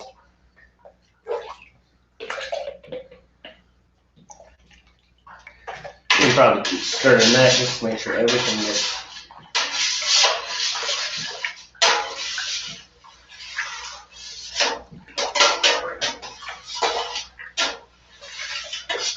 So anyways, So we're adding rice solids to this, and that was corn sugar was the other one, right? Mm-hmm. Correct. So I think, as per the definition that I looked up, this is an adjunct beer. Adjunct beer.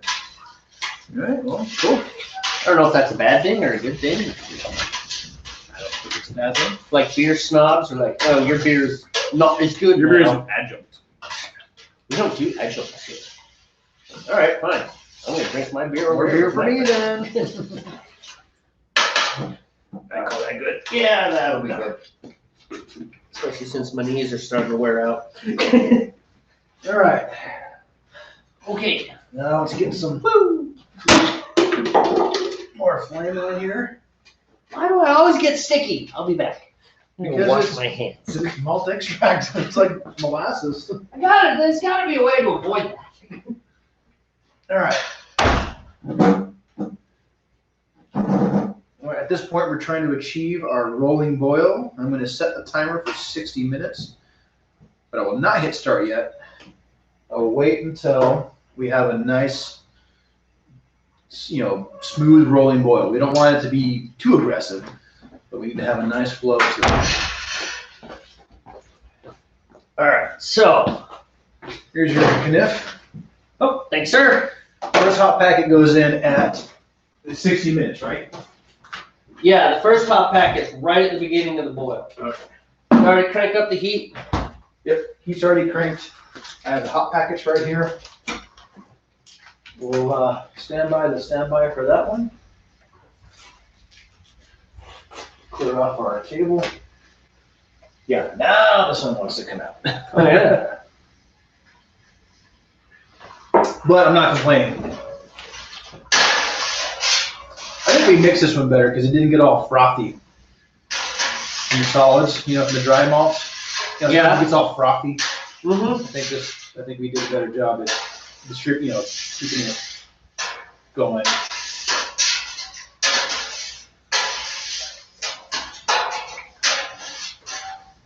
All right. Do this a little bit. All right, dude. I shared this as best I can. It's Oh, on that's Twitter. It's on Facebook. We'll see what happens. Okay. Good luck. Thank you.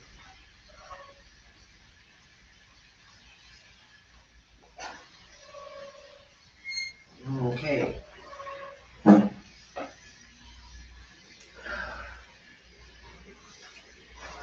Trying to figure out.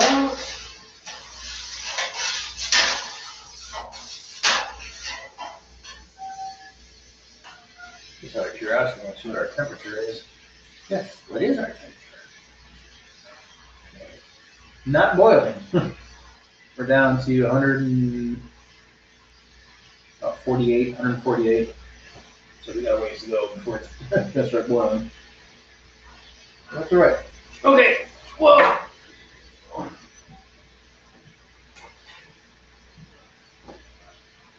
Okay, so what were we talking about? We're talking about hops. Hops timing.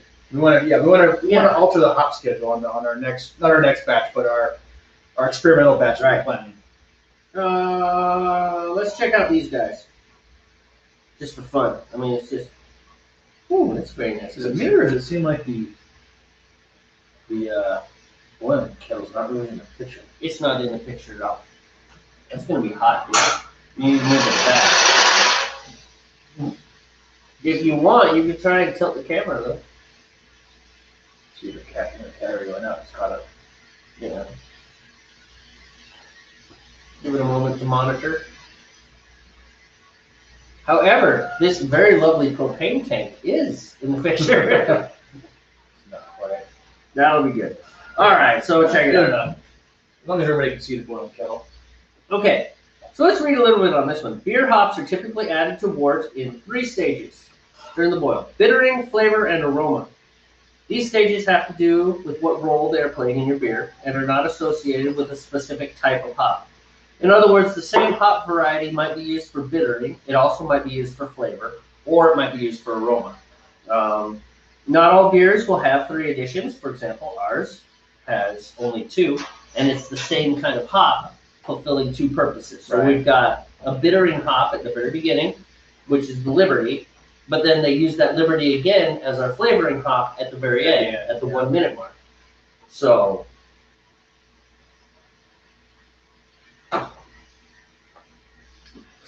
It says any type of hop can be used for any addition. So hops are very versatile things. Sure. Not all beers, so we already read that. Some may have only one. Some may have 5 or 6. When we did that one, I think it had 5 in it, the IPA, and then it had a dry hop. It's the one from Terry's place. No, it was their IPA from Ben and. No, that was the one that had. They only had like 3 in the boil, and then a dry hop in the secondary. Terry's had like 5, dude. No, you're confusing it. That was theirs. No. Okay, well, we'll figure it out later then. How can you be so non-confrontational? Put up a fight, man. Never mind. Because it's irrelevant to what we're discussing. Right. You're so focused. I'm not focused at all. This is okay. So anyhow, right, it doesn't matter. Adding hops at different times gives your beer more complexity. If you just added bittering hops, the beer would be fine, but it would be missing something. By adding the aroma hops, you're adding another dimension to your beer. If you use only aroma hops, your beer would be lacking bitterness. Not enough alpha acids from the hops would be isomerized in your boil. That's a new word for us, huh? Yeah, I'm not sure that's a real word. Most recipes will tell you when to add your hops, either in time from the start or in time from the end. For example, you might have a beer that's supposed to be boiled for a total of 60 minutes. Directions might tell you to add bittering hops 30 minutes in, or they might say with 30 minutes left. So pay attention to your recipe, right? Bittering hops are added once the wort, excuse me, has been collected in the kettle, or after you've added the malt extract. So we've steeped our grains, we've added our sugars. It's all mixed up into this tea with sugar in it. And a rolling boil has been achieved. So that's when you throw your bittering hops. They're usually boiled for 60 minutes. Some recipes call for as little as 30 minutes.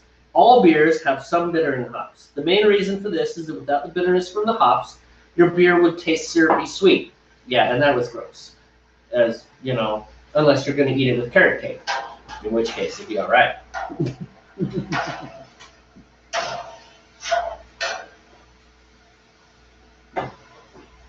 So that's the purpose of the bittering hops. I did not know that. That's interesting.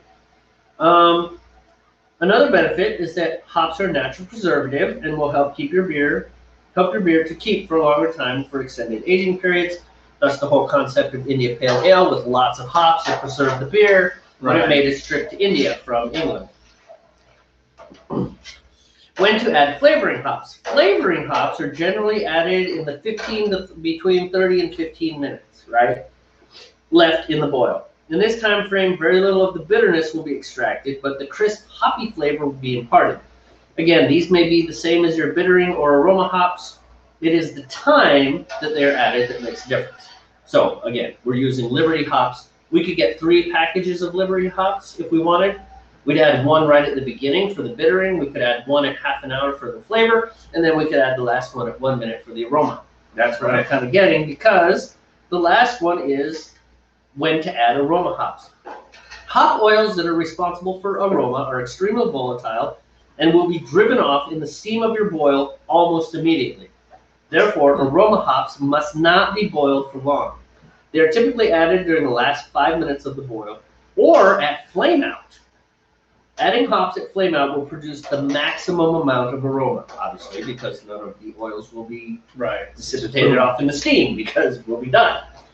All right, so that was actually pretty good. Who did we get this from? Midwest Supplies. Well done, MidwestSupplies.com. That was an excellent article. Props to you. That's 2 years old. That's the beauty of brewing. I mean, we could probably read an article from 1977 and it would still be pertinent to what our process today. It would be very similar. So anyways, so we got the 3. We've got, what did they say? Let's go back to the article, kind of unpack things. Oh, I hate that term. But anyways, I used it, so there we go.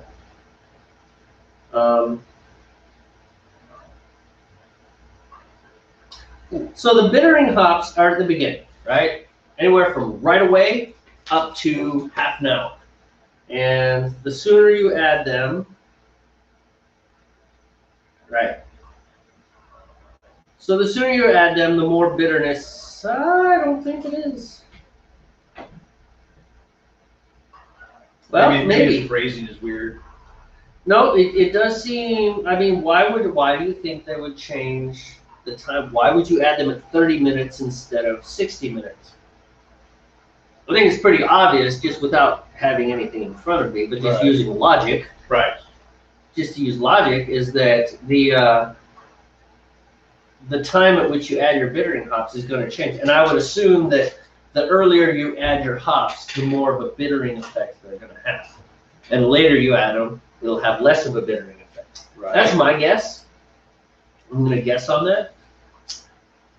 Yeah, it seems like the sooner when you start your boil, if I recall everything you read, I mean, the bittering hops are going to be the ones that are sitting in the boil the longest. Right. They're the first add. So then it says the flavoring hops, they're at the 15 to 30 minute mark. Right. Or the 30 to 45 minute mark. Depending which way you're looking at it, yeah. Are you talking into the boil or time remaining? So that's where it's important that you pay attention to your recipes.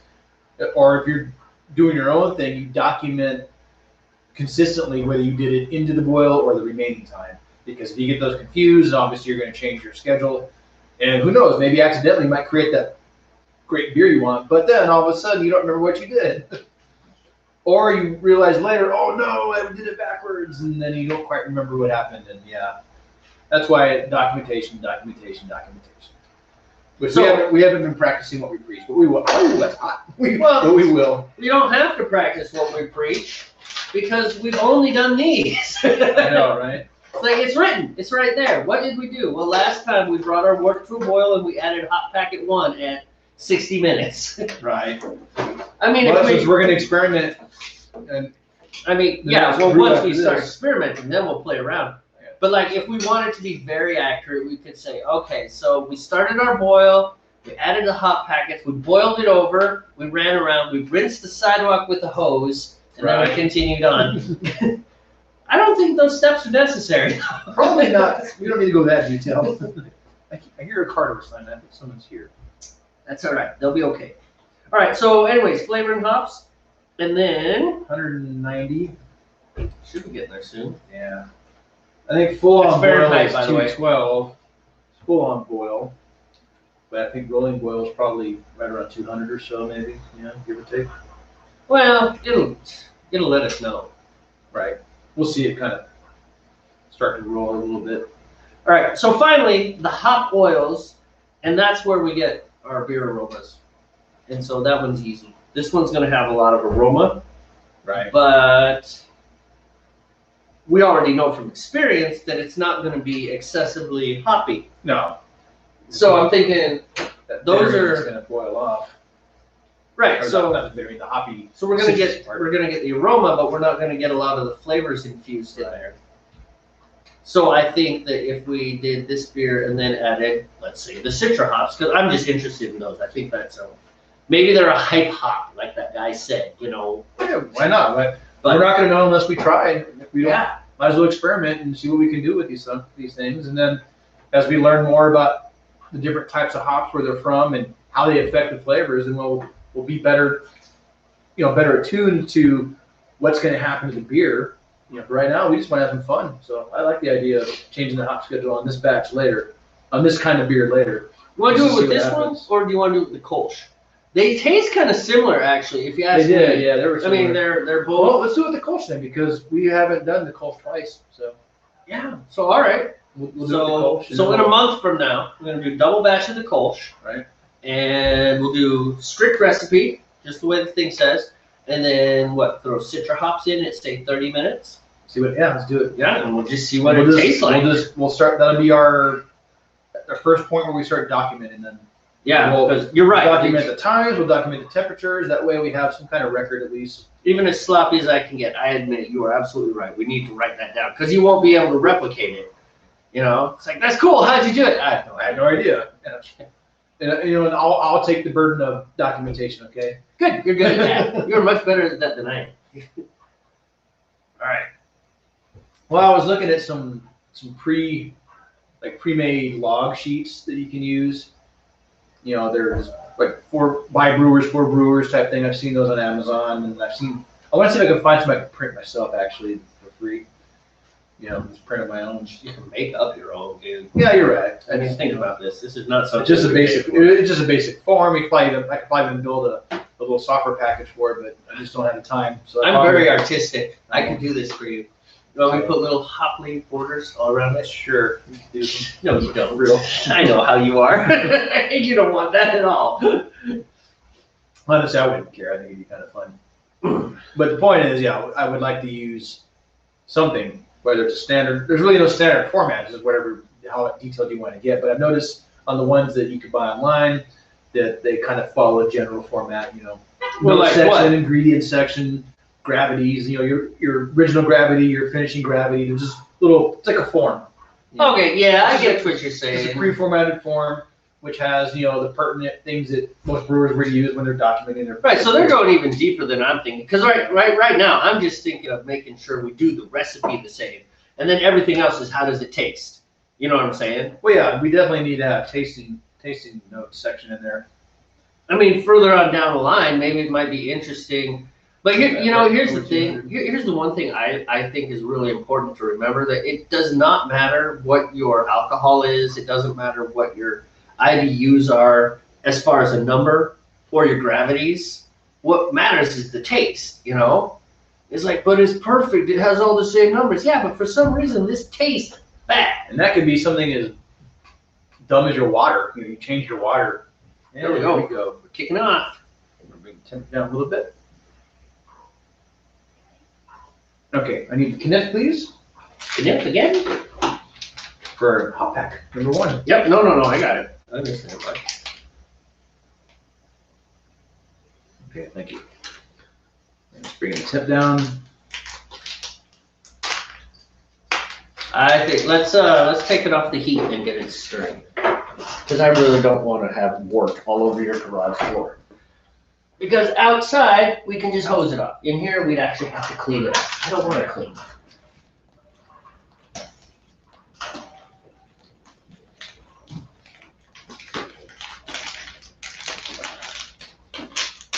All right, we're in. Got it? Let's do this. Go ahead. Go ahead. All right, I'm gonna kick off the timer.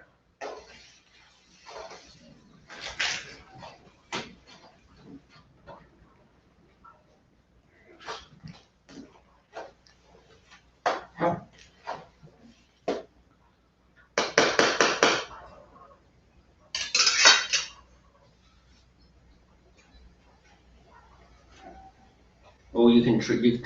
Trim it. Just trying to get it kicked off again because we took it off the heat, so it started. No, I get it, but I mean it's coming. That's not rolling. We're going past rolling into roiling. I'm just watching it. That's probably good. Don't turn it. Let's see what happens. Give it a second here.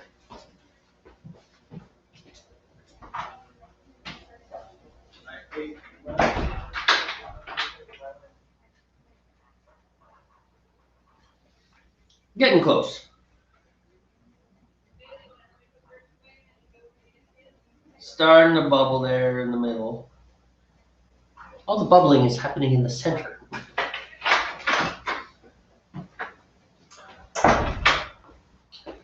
It's interesting. All the boiling is happening right in the center. Right, because it's not warm enough. It needs to get going. There we go. That probably because it's still. Yeah, because it's spinning. Yeah. That's good. All right, you control that. I'm going to tie my shoe. Why is my shoe? You need a beer, and so do I. Oh, do we need beers? We need beers. Heck yeah. I mean, you have like a swallow left, but mine is definitely empty. Oh, shoot. All right, let's get some beers.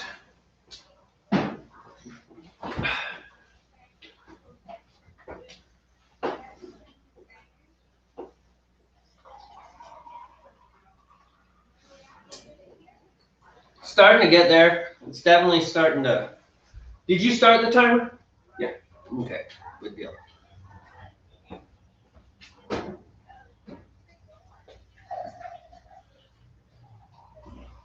Excuse me.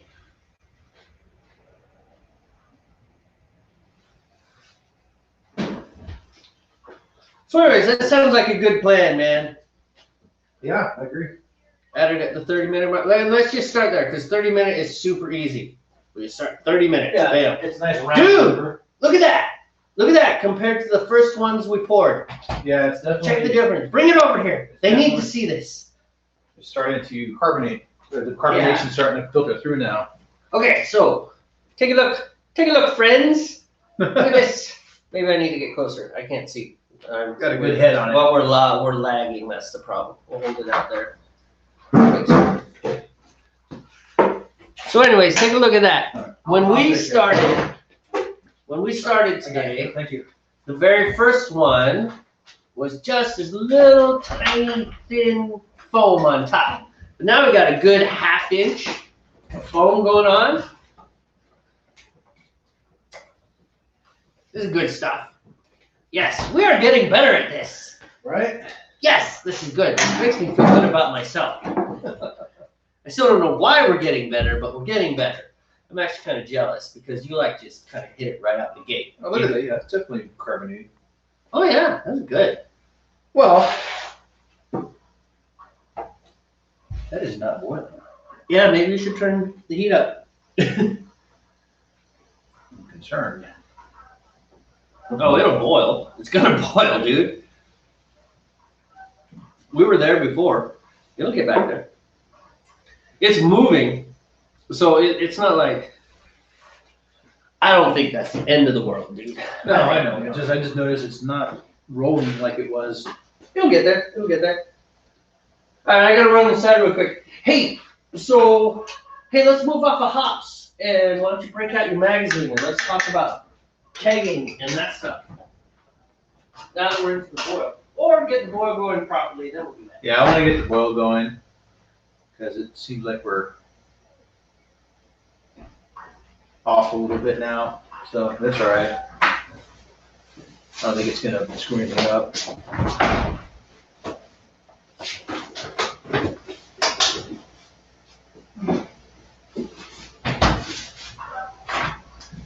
There we go. I think we're about back to.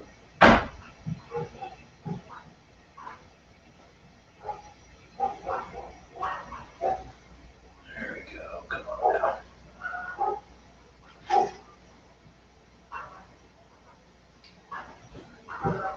Yeah, got a little bit of maintenance here.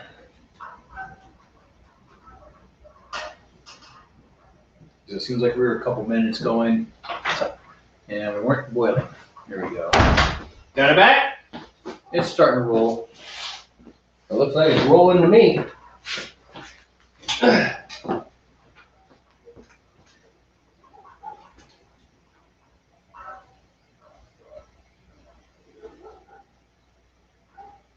right, that looks good.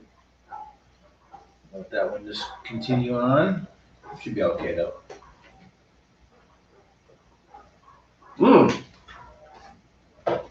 That's perfect right there, dude. All right. Yeah. When is the second set of hops supposed to pop in? 15 minutes remaining? 50 with 1 minute Oh, remaining. 1 minute remaining, so Yeah. 59 The minutes. 59-minute mark, yeah. Okay. I like starting from the beginning. So you throw one at Right. 60 minutes, and the next one at 59 minutes. Okay. I like adding. I don't like subtracting. Maybe a little too much. Yeah, that's pretty exciting. We've gone from rolling to roiling. Well, it doesn't specify what you need. It just says boiling. But we were taught by somebody that you just want a nice rolling boil. Well, it's more controlled. Right. You know, a roiling boil can just be crazy. Crazy, dude. Crazy rabbit squirrel. A little bit of a stir, get the hops stirring in.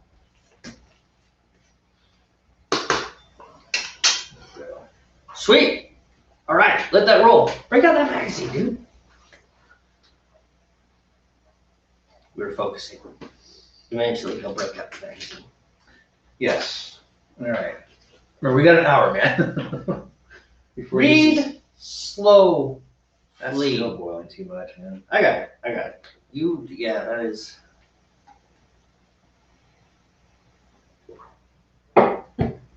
Oh, This thing's hypersensitive, dude. We're good. There, that's not boiling too much. Look, that's nice and calm. Oh, wait. I'm just trying to find a spot. Yeah, let's not fill the garage with propane before I light this lighter. Go ahead. All right, tell you what, I will fiddle with this, and you go ahead and talk about kegging and carbonation. All right, there it goes. Boiling again.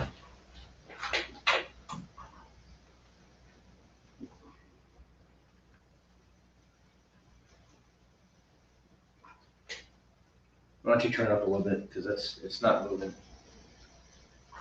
I will figure out the boiling. You read about carbonation. But you killed the flame. I can do. Oh, and you didn't kill the flame earlier? We were Yes. boiling it. Yes, he did. Yes, he did. He killed the flame earlier. And I had to stick my hand down in there with the flame and the fireball and everything because we don't have an aim at flame yet. All right, this article is very anecdotal to this person here, but it seems to be okay though. So, actually, you know what? Let me get a keg from the CD. I have an empty one over here. You do have a keg.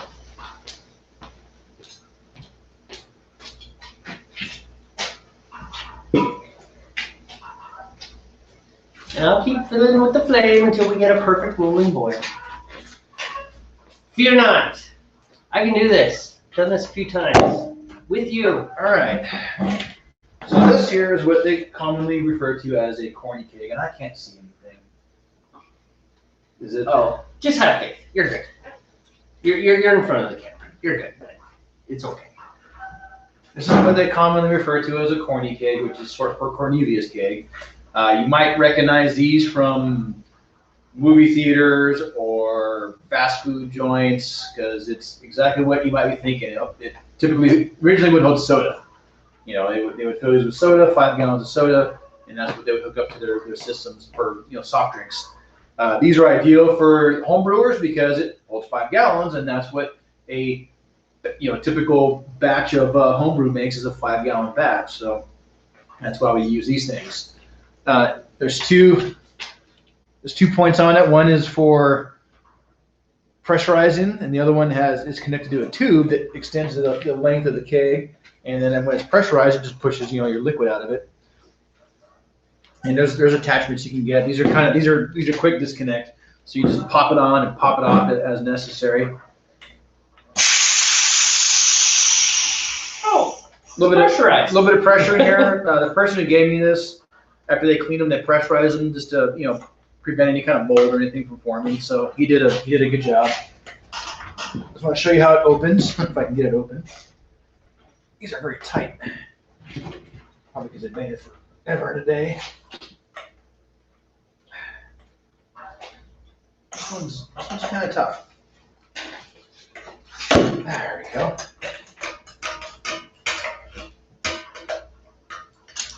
And the seal stuck at the bottom.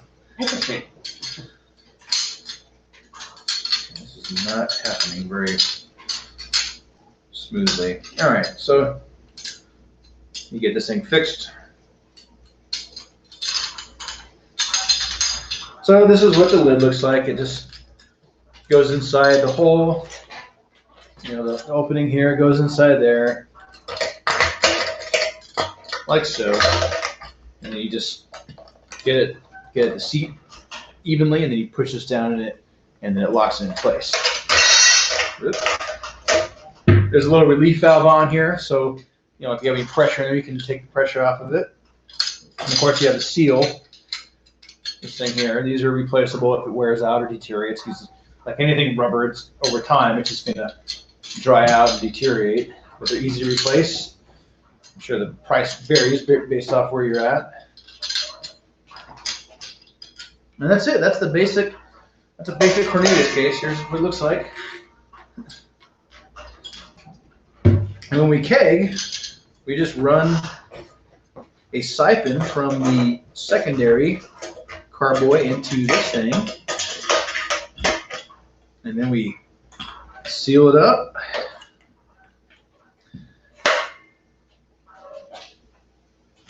And And then before we actually start trying to carbonate it, I put it in the kegerator or the refrigerator for at least 24 hours. That way the wort gets nice and cold. The reason behind that is when you start carbonating with CO2, carbon dioxide, the colder the material, the easier the gas is going to permeate through through the liquid. There's another name for that, but I can't remember what it is, which we'll probably get to when I start looking at the article. Or they just say dissolve. Or dissolve, yeah. Dissolves in colder liquids a lot faster than warmer liquids. That's why it's good to whenever you put wort in here to chill it overnight and then start the carbonation. Not only that, but cold liquids will hold more CO2 in it than warm liquids. Right, there you go. So there's a couple ways you can carbonate or kegging. It's all kegging is just the blanket term for everything. So I kind of already talked about the 5 gallons. For those of you that are not using a U.S. gallon system, I believe it's 19 liters is what's in there. Yeah, 19 liters for the 5 gallons. I guess some people use 3 gallons. I noticed different kinds, different sizes of these kegs, but the 5 gallon Cornelius kegs seem to be the best fit for, especially what we're doing. Well, I think that was a convergence of goods, like a convenient size, and also just because in the past with soda companies, they were a convenient used thing that you could get. You could get one. I mean, anyone who's brewing now knows that Cornelius kegs are a little harder to get a hold of, not a lot, and they've started to make new ones, obviously, but remember talking with Ben and Trevor, they just started to run out because the soda company stopped using them. I didn't know the soda company stopped using them, so. You didn't? Or if it was said, I don't recall it, so. No, well, because the soda companies are moving to a different system. Oh. And so, okay. So yeah, he said, yeah, the people are starting to buy them up, but they're starting to build new ones. Okay. Which of course are more expensive because they're brand new, but it is what it is. Right. So there we go. $80 though. I mean, it depends. I guess if you're 17 working a minimum wage job, $80 is a lot. It's a lot of money. Yeah. But that makes sense. After you've moved through life a little bit, and how many 17-year-olds do you know who keg beer? Not nearly enough. Why? Because America has screwed up draconian drinking laws. I truly believe it should be welcome to the world, child. Here's your beer. All right. So basic kegging setup is you're going to have. You're going to ignore that, aren't you? We're going to have your keg, and I wonder if I can show my bottle in there, but I don't know if that camera's going to work because it's attached to a computer. You got your wrench, so you can pull your bottle out. Like seriously, it's all check valves. Oh, that's fine. I can just pop the QD on it actually. Yeah, just close it. It's all check valves. You'll be fine.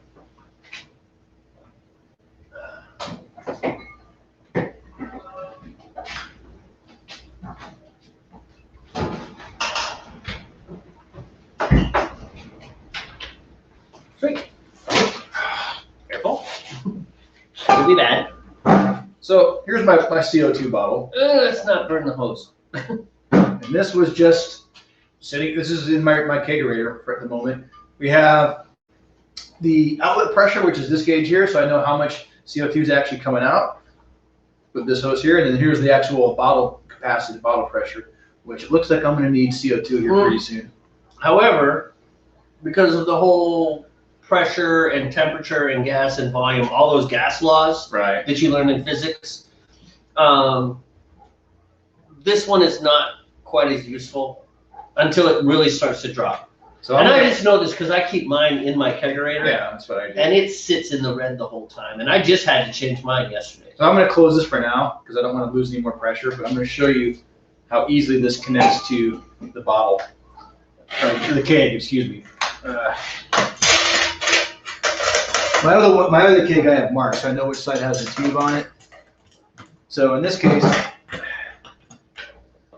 you get your beer in there, you everything's sealed up, and then can they even see me? Yeah, you might want to. There you go. That's better. And then this just pops on just like that, and that's it. And if that were open, it would start pressurizing with CO2. Now, with this being empty, it can hold probably about 800 psi of CO2 before it starts having issues. But there's absolutely no reason in the world to pressurize I almost call it a carboy, to pressurize your corny keg up to 800 psi. You don't need that. Even with beer in there. I think that little pop-off valve pops off. It'll pop off, yeah. Because those are set at like 40 or 50. They're actually set at fairly low. But if this didn't have a pressure relief valve, I think it's rated at 800 psi before it would start bulging possibly. But anyway, then the disconnect, that's it. This thing's spring-loaded. There's some bearings in there, so it just bites around the fitting, and that's it. And that is a basic kegging setup. Probably if you were to go to at least the United States, I can't speak for other countries, but the United States, if you were to go buy this, between the CO2, the regulator, and the corny keg, and then the other connector that goes on here, it just has a little spring-loaded faucet in it, so when you're pouring your beer, excuse me, you're probably going to spend anywhere from $200 to $300. I guess it would depend on what they charge, but I think my initial kegging kit was about $250. I want to say average. Which is not horrible. Not horrible. And then there's different kinds of regulators. This regulator is very basic. It just has one outlet and then the 2 gauges. There's other regulators that have multiple outlets, multiple more gauges. Where if you kind of do the bigger setups where you might be regulating 3, 4, 5, 6, 7 kegs, my plan is to regulate 3 kegs, but I still only need a single output because I can attach stuff to this and actually put more of these valves on it, and that could probably create quite a system, quite a gas system, I built mine. Mine is set up. I built that all from just brass industrial, like compressed gas parts. Exactly. Fittings right there down at the auto parts store. It's easy to do. Pipe tape and just put it together. I had to chase a lot of leaks. There were a lot of leaks that I had to chase, but still. That's just part of the process. Well, yeah. And speaking of leaks, actually, we got a backup camera. What's that? Speaking of leaks, I said, let me get back on camera. So one way to test for leaks in your hose and tube system is you can buy products at hardware stores. One that's real common here is called Leak Tech, but you can actually make your own. Just take a little bit of dish soap and water, mix it up real well, and if you have something you can use to squirt around the fittings, it'll bubble. You'll know if you have leaks in your CO2. You'll see the bubbles, and then you can work it out. And a lot of the plumbing is just standard coarse pipe thread, so you can use Teflon tape if you need to. So it's pretty easy to get the leaks out of your system and build up whatever kind of manifold or distribution you need for your whatever your personal kit is. And it's not a real big deal with food grade either. Some people. In fact, we had that. The guys came in the other day. They're buying oxygen because they said they gave their yeast a shot of oxygen and it kind of helped kick the yeast off or something. I guess, yeah, I've never done that. But we don't sell you food grade oxygen down at the store, and so he was like, "So you're just Googling, and really there wasn't a real big difference." Are we all ready at that point? No, I'm just getting ready. I don't keep asking for your knife. It's all right. Yeah, I was getting it ready. I don't need my knife. Anyway, that's a nice boil. We're doing well there. We're doing good. So cool. I mean, carbonation. So the hardest thing I have with carbonation is just. We haven't gotten carbonated yet, but go ahead. Yeah. Well. Because what we're doing is go ahead. Continue. You continue. I talk a lot. My mouth is always flattened in this show. Why don't you talk some? Oh, no, that's fine. Tall, dark, and silent. Also, I just want to mention that with these corny kegs, if you buy it used, you're going to save a little bit of money on it. Typically, a brand new one's going to be well over $100, but used ones you can get anywhere from $80 to $100. You can buy an $8 O-ring kit. You can buy the O-ring kit and just, whatever you need to do. Even if you have to replace, the fittings, the quick disconnects, it's so cheaper in some cases than buying a brand new one off the shelf. And as far as cleaning goes, I'll grab it for you.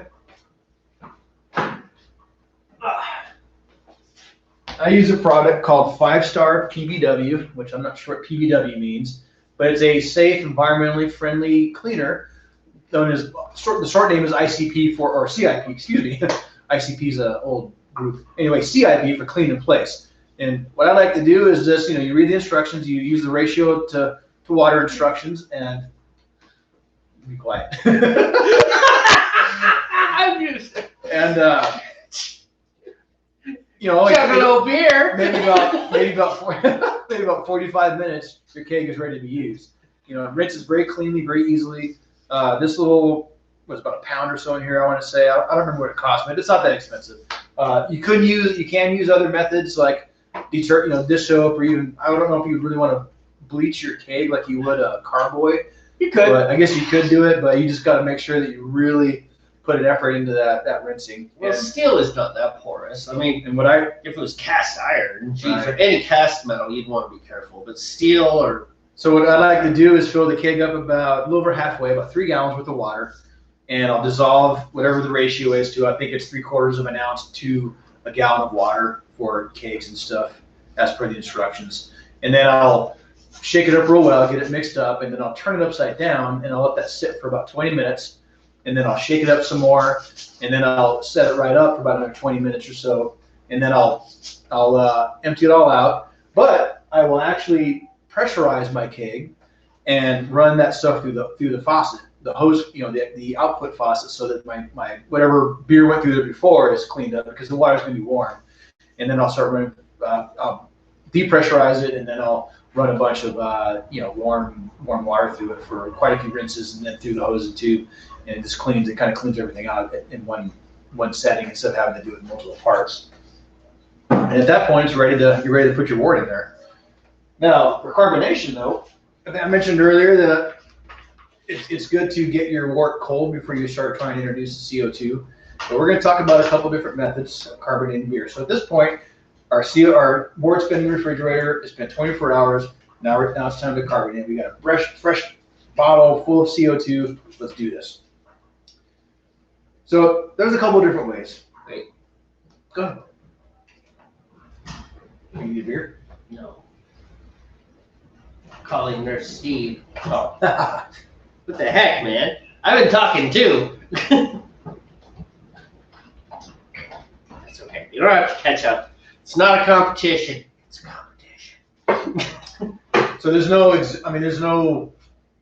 I guess there are right or wrong ways, but if you stick with the general ways that most brewers carbonate, you can actually mix and match some of the methods, and you find what works for you. So well, the end result's what's important, right? Exactly. You have a carbonated beer that's ready to be consumed, and it tastes good. You like it, your friends like it, and that's what matters. And carbonation, before you go on, carbonation does change the flavor of the beer. It does. Like that beer. So what do we got? What do we got at my house? What did we just keg? The Roquefort we just kegged, which is a very high ABV beer. Right. So we just kegged that, and I'm going off Steve because Steve has a better nose and taster than I do. But he was like, yeah, it's not infected, so we're good. But I was just, it just didn't, it's like, I don't know. It had to me, I could taste and smell the alcohol. Which was concerning because it was a high ABV beer. It had a lot of sugars. It had a lot of yeast in it. So it definitely produced a high alcohol. And I'm hoping by transferring it into the keg, some of that maybe evaporated off, and then when we carbonate it, we'll see. Because in my experience, if I've actually taken a drink of beer and I could taste alcohol, it kind of ruins the beer to me, because you're not supposed to taste the alcohol. And that might be us, But I think both you and I are kind of on the same mind with that. It's like if you get that whiskey kick that comes back up to your nose, it's like, no, man, if I wanted that, I'd drink a whiskey. Yeah, man, I thought I was, it smelled like rubbing alcohol kind of to me. But the flavor-wise, I still did, it had that kind of dark beer flavor. Mm-hmm. It's what's known as a Belgian dark, excuse me. I think I'm pretty sure our brewing process for that one is on our usual, YouTube channel there if you want to. Yeah, it's on there. See what we did. I want to say that was our third or fourth batch we did after we started recording. Yeah, if you want to go back through the episodes and watch review episodes, you can. It's there. But yeah, it was pretty straightforward, and I think we did things right. Right. We're pretty well behaved. We don't get, we don't over imbibe during the brew itself. What are we sitting at, by the way? We still have 33 minutes. Okay. Cool. So But before you go, I know I stopped you twice now. I'm sorry. Don't you give me that look, mister. You can catch up on drinking your beer while I talk. Well, what I was going to mention is the fact that the carbon dioxide will also change the flavor of your beer slightly. Just on a science level, if you just go on the science level, if you have water, and you carbonate it, it will increase the acidity of the water. Just like if you've ever tasted sparkling water versus plain water, it definitely has a flavor to it. it. It's yucky. It's yucky. Yeah. Let's all be in agreement here. It's yucky. It's like, I don't know why. It's a thing in Europe. I don't know why. It's like, here, would you like some sparkling water? And it's like, no, just normal water. I don't care. Get it out of that mud puddle outside. I don't care. Just not this effervescent. I hate the term effervescent. Okay, so I'm done. But the point being, it can change the flavor of your beer. Right. So continue on. Okay, so there's two basic methods. There's what this guy's referring to as a crank and shake, which I've done in the past. And basically what that is you chill your wort, you put some pressure on the header, we'll just say 40 psi, and then you disconnect everything and then shake it. Shake your keg. Or what I've done in the past was I set it on the floor horizontally and I rolled it back and forth with my feet for about 20 minutes. And then I put charge on it again, rolled it some more, and just kind of force carbonated it through agitation and pressures. And it doesn't, from my experience, it wasn't like fully carbonated, but it was enough to drink. It was like kind of a quick way to do it. The other method he talks about, which is what Jamie and I do, is kind of he calls it a sit and wait. And this one takes typically a week for it to get carbonated. And what we'll do is chill the wort, always chill the wort. We'll put about 20 psi on it, and we'll just leave it connected and let it sit.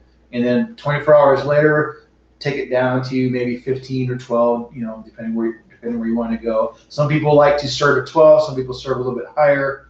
I guess it just depends on what your setup is or what your needs are. And then you just literally let it sit and wait for 5, 6, 7, 8 days. This batch has been going since Tuesday. Tuesday it started carbonating, so that's why it's not quite done, because it hasn't really been a week, but it's carbonated enough that it's drinkable and we're enjoying it. Personally, we prefer the sit and wait because I think it carbonates more smoothly, more evenly, and it just, as Jamie mentioned, it affects the flavor. And so we want that CO2 to be dissolved as much as possible in the beer over, by giving it that time, it gives it that opportunity to dissolve, I still think I'm running too high at home. Maybe I should back it off to like 12 psi, because I'm still getting 2 full inches of foam on top of my beer. Oh, right. And you might want to back it off just maybe a little bit after you get it. There's a little section on dispensing beer. We'll get to that actually. Oh, nice. Maybe this guy has a good pointer we can use for this. That's just the first article. There's plenty of, this whole magazine, by the way, is dedicated to kegging. So I picked this up a few months ago, and it's put out by Brew Your Own, which this is like a special edition, which in this case is all about kegging. I've seen other Brew Your Own magazines, special editions about hops, whatever, man. But at this point, this one's about kegging, and it's what we do. So we thought it'd be good to talk about it a little bit on the show today. So again, we have two primary methods. You have your fast methods and your slow method. Jamie and I prefer the slow method, which is commonly called a set and wait, but I think you get a better beer and your CO2 is more dissolved in your wort, so it has a better body to it. This guy recommends serving pressure at 12 psi. Yeah, that's what Ben and Trevor said. That's like the average. But when I put it at 12, it was flat for the whole keg. It never pressured. It never caught up. Now, what you probably can do is, since it's maybe, I might try it with this beer too, is the hybrid method where I will disconnect the CO2 and then shake it a little bit gently to help kind of dissolve a little bit more, and then put it back on.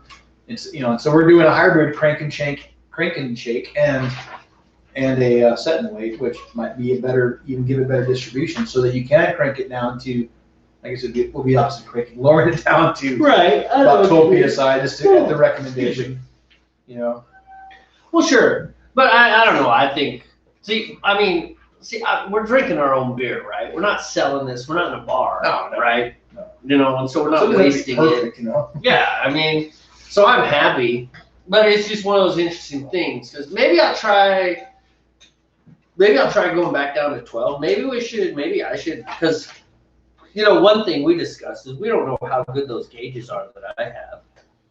The one is very touchy, like it's. Oh, the one is jacked because the face is just. Yeah, I think it's just that. I don't know if it's a thin piece of sheet metal or if it's paper or whatever, yeah. But it's warped, and so it sits forward, and so the needle catches on it. Did it get dropped or something, or did it tip over?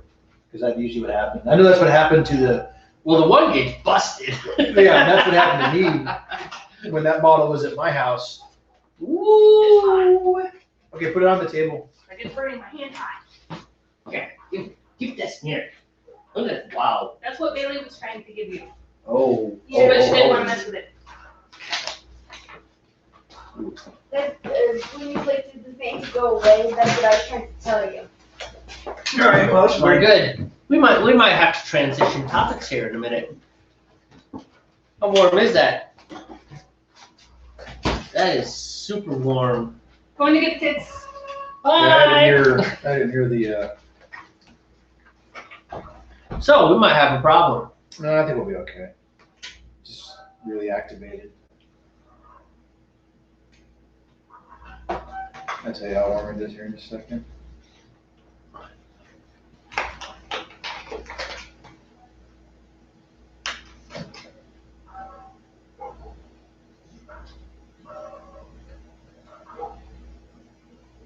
It's about 86 degrees. Ooh, that's not good. Anything over 80 is dangerous for the yeast. But it's obvious that the yeast is kicking because that thing's like a balloon. All right, I'm gonna put it in the fridge a little bit. Get it cooled off. Chill them bad boys down. Yeah, I had it by the heater to activate it. You know what I mean? Mm-hmm. No, I get it. I will survive. I don't think cold crashing is good. Just throw it in the fridge, dude. What do we get? It actually started to. Once I put it in the fridge, it actually. Yeah, it'll be okay. We'll be fine. No, it'll be fine. All right. All right. So what were you talking about, man? We're crashing and we're spishing and smashing things around. Oh, I was just And going over wait- some of the basic carbonation that we do, and just kind of giving the distinction between carbonating quickly or carbonated slowly. What we do. That is a some long people are- article. But I've seen. Oh no, it's not. It's done. There's a lot of articles. Oh. There's a whole other article in the back about. Here's one about how to build your own kegerator. Remember, this whole thing is just entirely dedicated to keg. Club kegerator. So.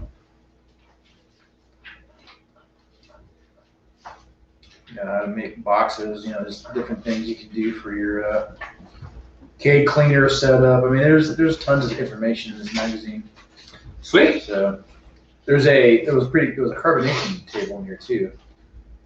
I've read those.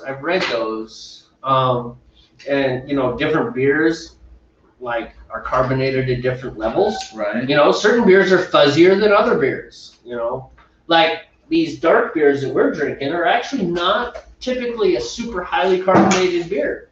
No, they're not. They kind of have a thick head because they're usually a pretty sugary beer. I'm sure that's going to be okay, dude. I'm confident. Yeah, that's stupid. Oh yeah. But I do know 80 degrees is kind of like that's. But I've heard lots of guys say that. I've read lots of articles and people are like, oh, I pitched it at 80 plus, and I'm like, well, what happened? It's like, oh, it turned out fine. Yeah, we'll see what happens. It got close to 100 degrees on the thermometer.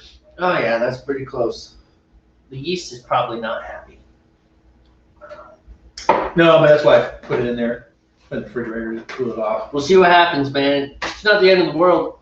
No. Damn it. And that's what happens sometimes.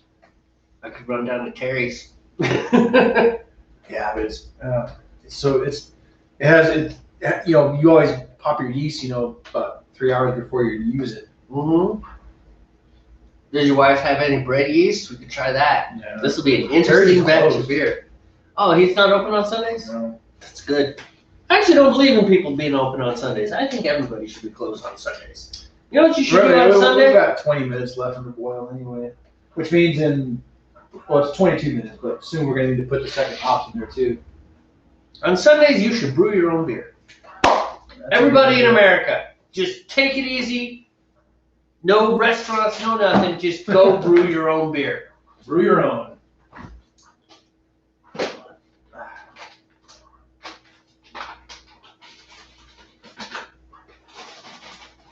It'll be fine, dude. I hope so. Because I'll feel like an a-hole if beer if it doesn't actually ferment because the yeast is dead. You know, it'd be a wasted batch. Got a Ziploc bag? I have to look back in. We got a Ziploc bag. Pour it into a Ziploc bag. Pour it into a Ziploc bag. And then zip it.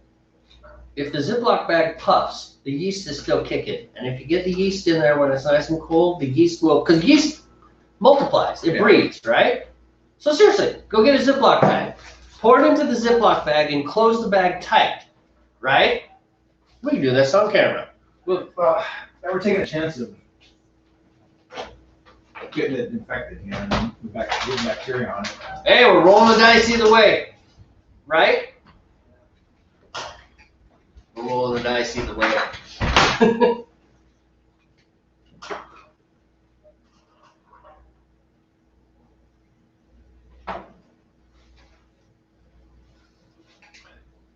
I wonder if he's going to come back in here or if he's going to do this all out there. Tell you what, you all watch this lovely steam floating up from this pot. I'll be right back.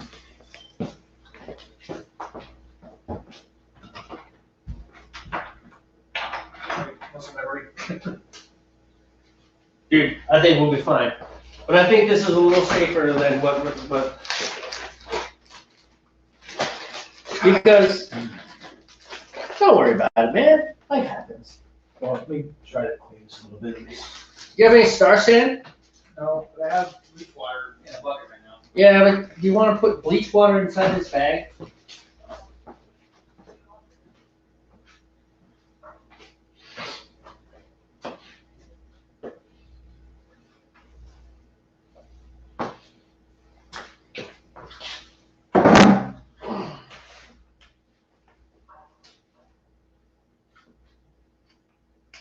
I have a bag. Do you have a bag? I bet you wish you had a bag. Most people like bags. Bags are good things. Totally stalling. We're doing so good too. Got derailed. Derailed by excessively warm yeast.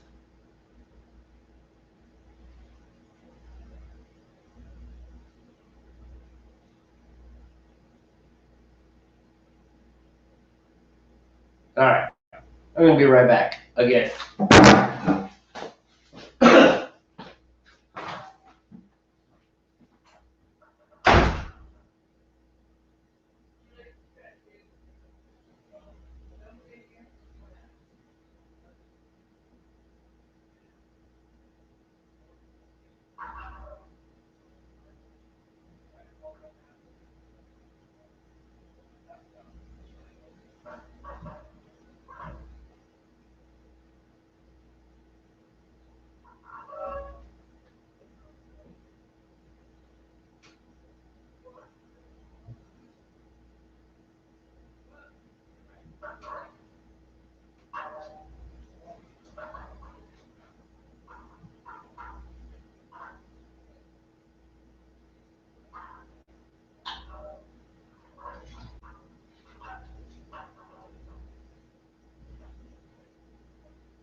All right, plan B. Let's see if that little butter puffs up some more.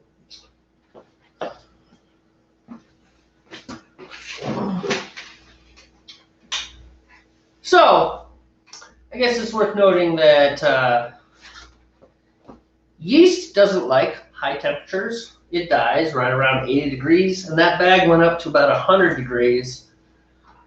So, we'll see what happens. What we might end up doing with this batch is cooling it off, putting it in a carboy, kegging it, or locking it, and then tomorrow we'll go get some more yeast and add in there. Because the one thing we don't want to do is add a whole bunch of dead yeast to our wort, because that will ruin the beer. I didn't even share this thing. Oh, is that the broken one? Yeah. That's Oh yeah, we don't want that.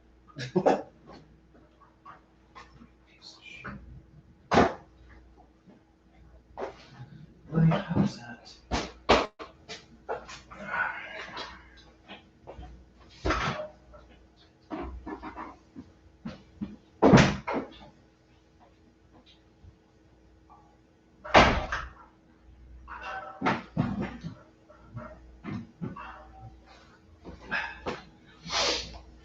These things do happen, don't they?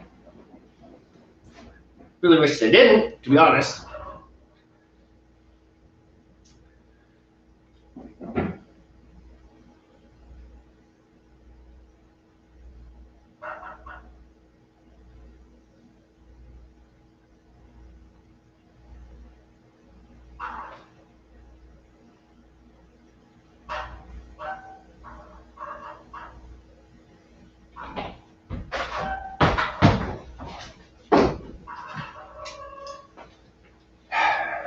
How much time we got left, man?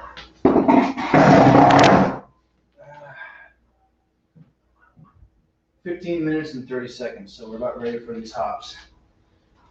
Oh yeah. Wait. No. Oh, 1 1 minute. minute. 1 minute. 1 minute. We kept talking about 15 minutes. That's what. Yeah, that's because we're talking about the other hops. 1 minute. So okay. 15 minutes. Then. Hand me the yeast thing. Let's see if it gets puffy. We'll just. So what happened there was I put it close to an electric baseboard heater to help kind of, get it going, because the weather's still pretty cooler here in Washington, and I made the mistake of forgetting about it. So totally my fault on that. I may have killed the yeast, but we'll see. But like you mentioned, we can put once the wort's done. We'll still chill it cold. Oh yeah, we'll do all the steps minus the yeast if that doesn't seem to be. Yeah, then we'll run down and get a package of yeast. Yeah, we can't do it today because both the brew supply places that we use are closed on Sundays. So, but I work evenings, so I can run down tomorrow during the day when he's open. Grab it. I don't work at all tomorrow. That's right, you don't work at all. And I can run down and grab a pack, and then we can pitch the yeast and. So if I have to, we'll just chill the wort. We'll top everything off, get it ready to pitch. We'll put a water lock on it to keep it protected, and then pitch tomorrow if we have to. So see, and that is a classic mistake right there. I forgot about it and I kept it too close to the heat. What some people do is they might put it near a light bulb, maybe like a little Curo cabinet light, just to kind of get some of that heat going. But I had popped it early enough, I probably didn't even need the heat at all. Usually when people use a little bit of heat is because timing wise, they just didn't get it pop activated in time. And so as a catalyst, the heat will make the yeast do their thing, but I definitely overdid it. Yeah, we'll see what happens with that bugger. If it puffs up some more, like if it keeps puffing, right, then I'll say that the yeast is still alive and we can add it. But if it doesn't puff up, if the shape of that bag doesn't change much, I'm going to say that yeast kind of died. Yeah. That is pretty warm, man. You said over 100 degrees? Yeah, well, I was just pressing this up against it, see what it was going at. But I don't understand how it got so hot, though, because I had the thermostat set at like 60, 65, you know what I mean? But I guess because it's... Well, that's 65 in the house. Yeah. It's not 65 right but at the base of the I was hoping that it would have turned it off, but never again am I going to do that method. I lesson learned on that one. It's all right. We're will talking never about do- politics now. No. I hate politics. What? I love politics. Politics is so much fun, but not Politics here. start wars. That's right. Wars are fun too. Wait, no, they're not fun. I'm sorry. I can't even be that ridiculous. I think that's some bleach on me, but that's right. You'll be okay. You'll be okay. So, anyways, I'm kind of excited about the whole idea of this whole split batch thing. Mm-hmm. I think that's gonna be cool. We'll play with the. Oh man, that's so nice and warm. My hands are cold. Why is it so cold in your garage?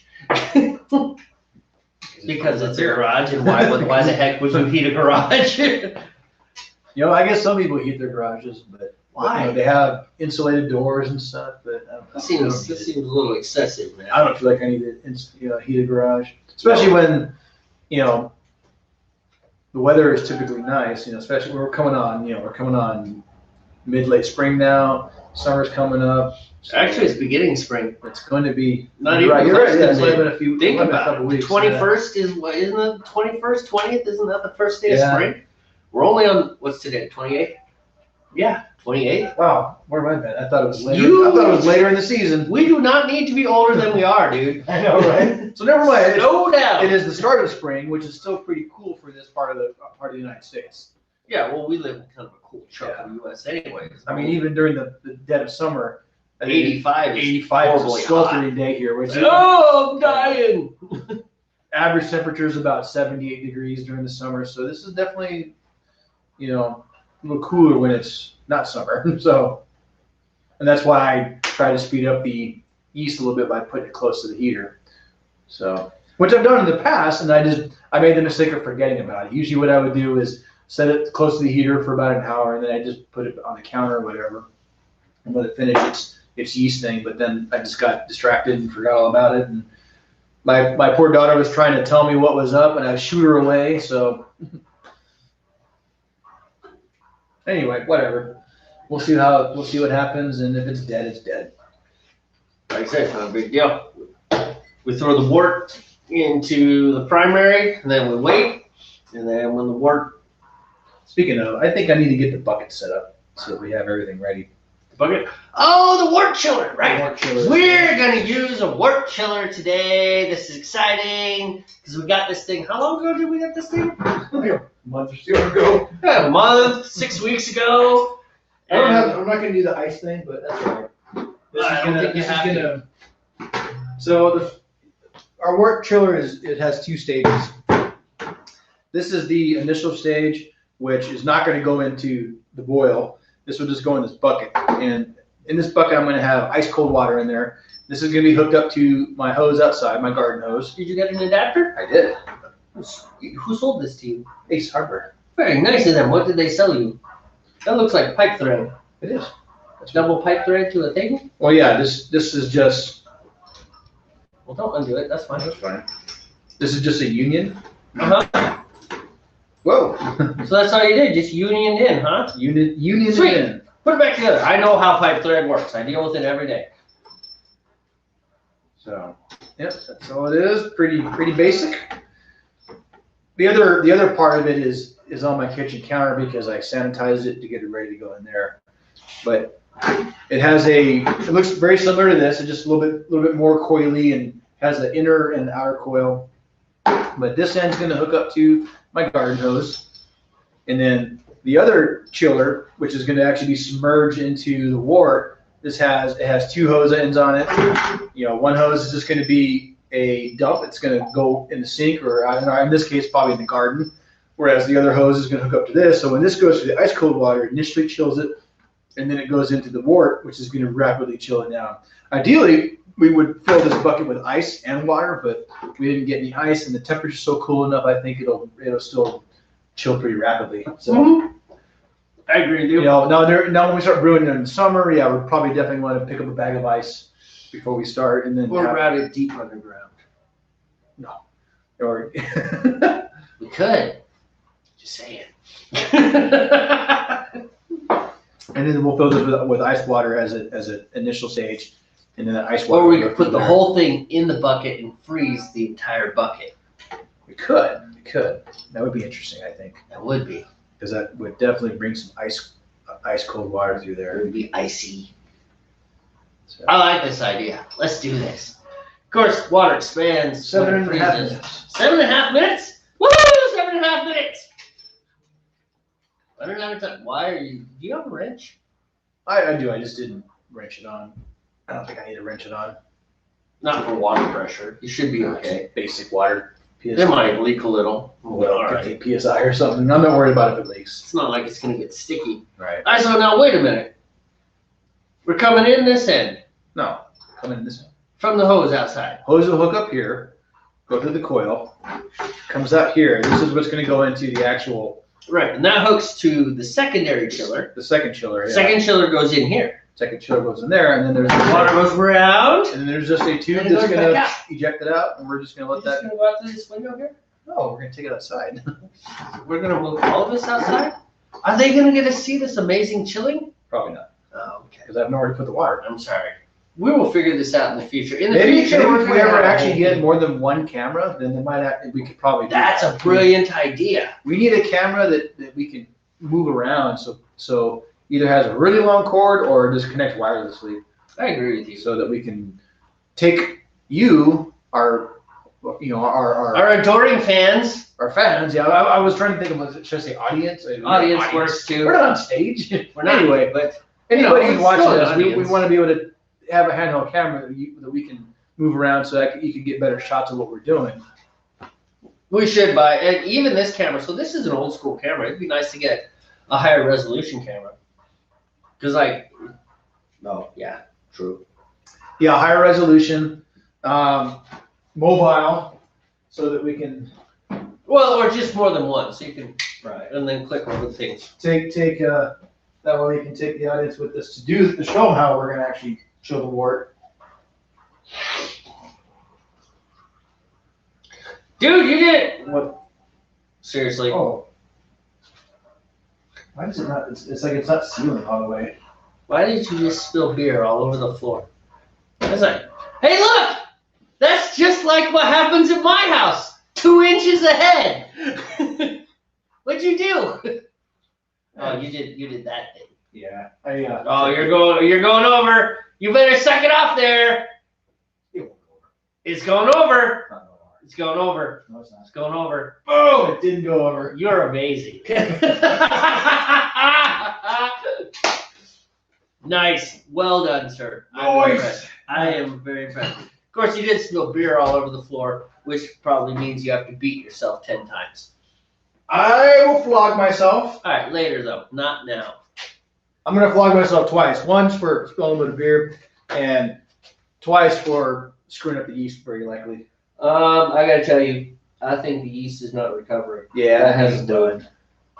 It sucks. Give it a shake. See if it actually puffs a little bit.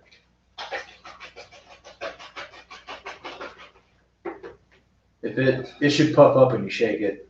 So after it's been going that long, Well, let's see what happens. Yeah, I killed the yeast. I'm a dumbass this time. Way to go, Steve. That's all right. Hey, I think we're kind of done then, because We just gotta get the yeast. That's fine. we don't really have the capabilities to show everybody No, the chilling sorry, process. sorry, but We'll figure it out. one day We'll we'll be figure it able to out. show you. We'll get to that next time. I guess if I had another bucket, I could.